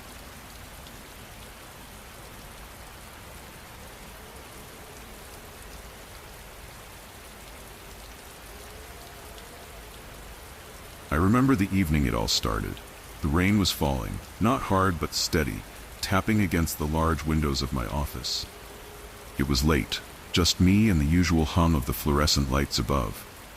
I had been working on some contracts, desperate to salvage what was left of a deal that was falling through. Things had been slipping for months, clients leaving, contracts dissolving, and money disappearing faster than I could keep track of. I couldn't shake the feeling that something, somewhere, was deliberately pushing me toward failure. That night, I noticed something strange on my desk. Papers, neatly stacked earlier, were scattered haphazardly. My assistant, Olivia, must have left in a rush, I thought. But I didn't hear her leave. The office was silent, except for the rain, and I was the only one still there. I brushed it off, tired and frustrated. But as I was locking up my desk, I noticed an email I didn't remember sending. It was addressed to one of our biggest clients, canceling a meeting that I had been counting on to save our partnership. The email wasn't in my style, and I had no memory of typing it. I double-checked, thinking I must have made a mistake earlier, but the timestamp was during a period when I had been in a different meeting.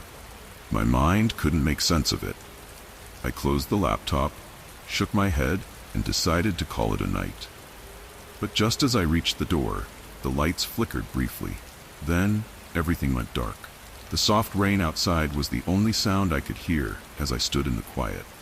The next morning, I came in determined to get everything back on track. Olivia greeted me with her usual smile, unaware of the strange occurrences from the night before. I didn't mention the lights or the email. It seemed too ridiculous. But I asked her if she had moved the papers on my desk the previous night. She frowned, shaking her head, saying she hadn't even been near my office before she left.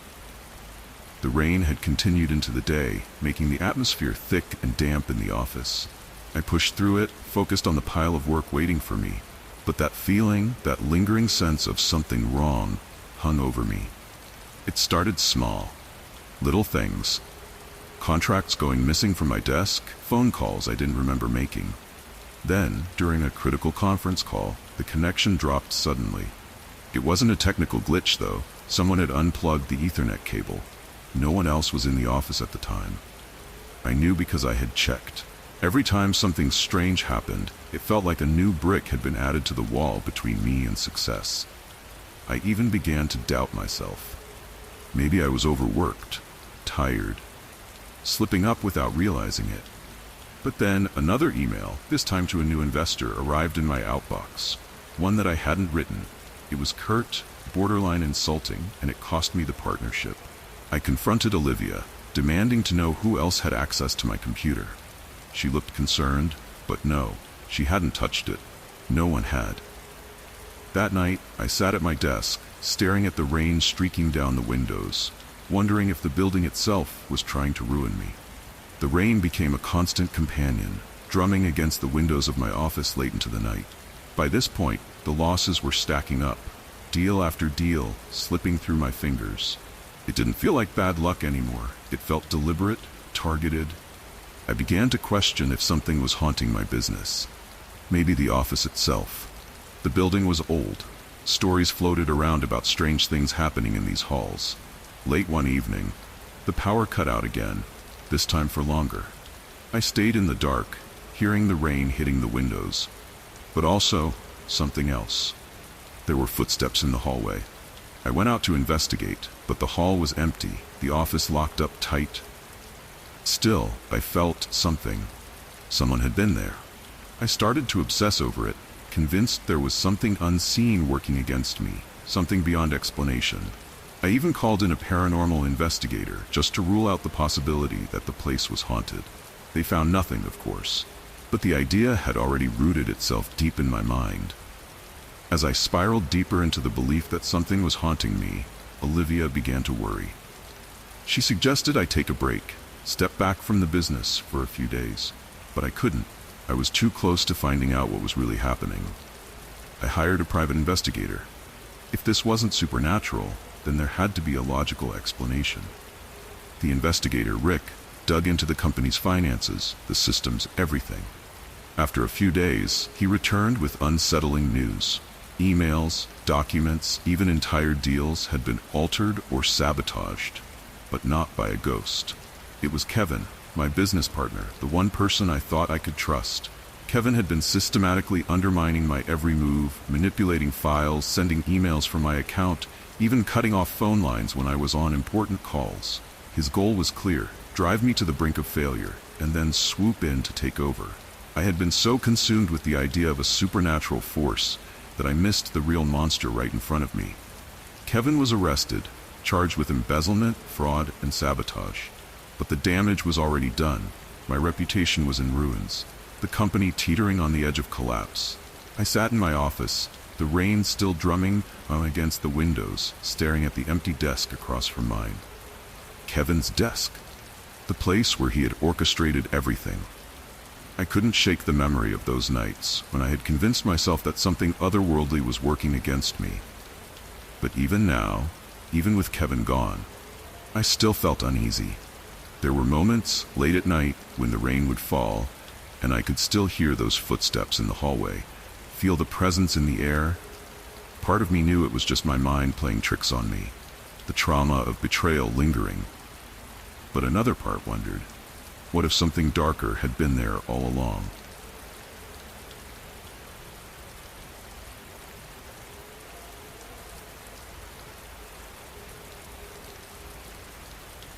I never wanted to move out here.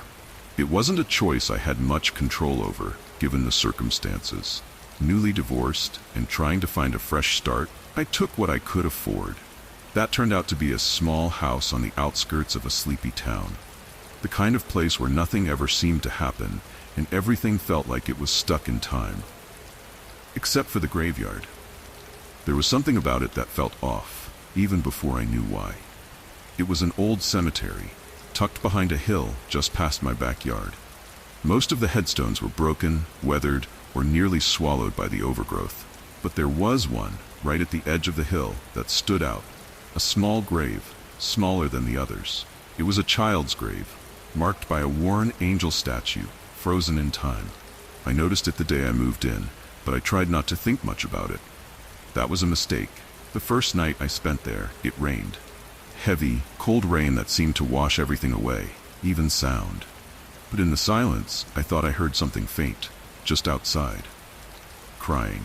I convinced myself it was nothing, but that didn't make it stop. The next few nights were the same.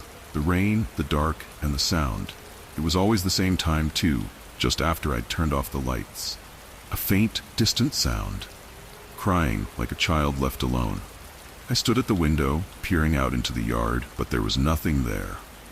Just the faint outline of the cemetery on the hill and that small, solitary grave.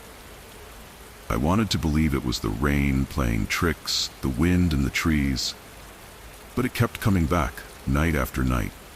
I started asking around the neighborhood, trying to make sense of it. Most people avoided the subject, like they knew something they didn't want to share. Except for Mrs. Carmichael, the elderly woman who lived 2 doors down. She was the only one who spoke about it, and even then, she did so in whispers. "That grave," she'd said, her voice trembling just a little. "It's older than this town. People say it's best to leave it alone."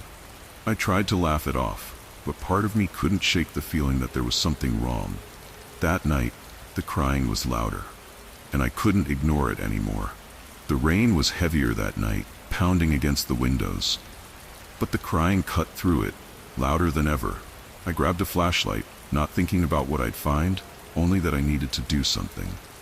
My dog, Max, followed me out into the yard, growling low in his throat as we approached the hill. The air was thick, like it didn't want us there, like we were trespassing. I pushed through the wet grass, my feet sinking into the mud with every step. And then I saw it. The grave. It looked different, like the ground around it had been disturbed. Like someone had been digging. Max growled louder, staring at the spot, his fur bristling. I moved closer, shining the light on the grave. The dirt was freshly turned, darker, wetter than the ground around it. And then I saw something move, just out of the corner of my eye. A figure, small and hunched, standing next to the grave. I barely had time to react before something hit me. I don't know if it was the rain or the shock, but I hit the ground hard. And then everything went black. When I woke up, I was back in my house, soaked, cold, and confused. Max was next to me, whining softly, like he'd been waiting for me to wake up. I didn't remember how I got back, but I knew something wasn't right. The grave, the crying, that figure, it wasn't just in my head. I spent the next day researching, trying to find anything about the grave. It took hours, but finally, I found something. The grave was for a child, a boy named Thomas, who had died in the late 1800s, but the records were incomplete, missing, like someone had tried to erase them. That night, I went back to the hill. The rain was gone, but the grave looked worse than before. The dirt around it had been dug up, but not by an animal. It was deliberate. I grabbed a shovel from the shed, my hands shaking as I pushed it into the soft ground. I dug for what felt like hours, pulling away the dirt until I hit something hard. Wood. I thought it was a coffin at first, but then I realized it was a hatch. An old, wooden hatch covered in mud and moss. I pried it open, revealing a ladder that led down into darkness. The air inside was damp, musty, like it hadn't been touched in years. I climbed down, my flashlight barely cutting through the darkness. What I found down there, it wasn't a crypt, it was a bunker. Old but still in use. Boxes lined the walls, some filled with food, others with clothes, and there were beds, makeshift but clean, like someone had been staying there recently. I felt sick. This wasn't a haunting, this was something far worse. I hurried back up the ladder and ran to call the police. They came within the hour, combing through the bunker. What they found confirmed what I already suspected. This wasn't just an old grave. It was a front, a hiding place for smugglers, people who trafficked in things far darker than anyone in town knew. The crying I'd heard wasn't from a ghost. It was real. A victim, held captive beneath the ground, waiting to be rescued. The police arrested several people in connection with the bunker. But it didn't stop there. Even after the arrests, even after the bunker was sealed, the grave still haunts me. Every night at exactly the same time I hear it. The crying, it's softer now, but it's still there, just on the edge of hearing. I'm selling the house, I have to get away. But something tells me I'll never forget the sound of that grave. Not as long as I live.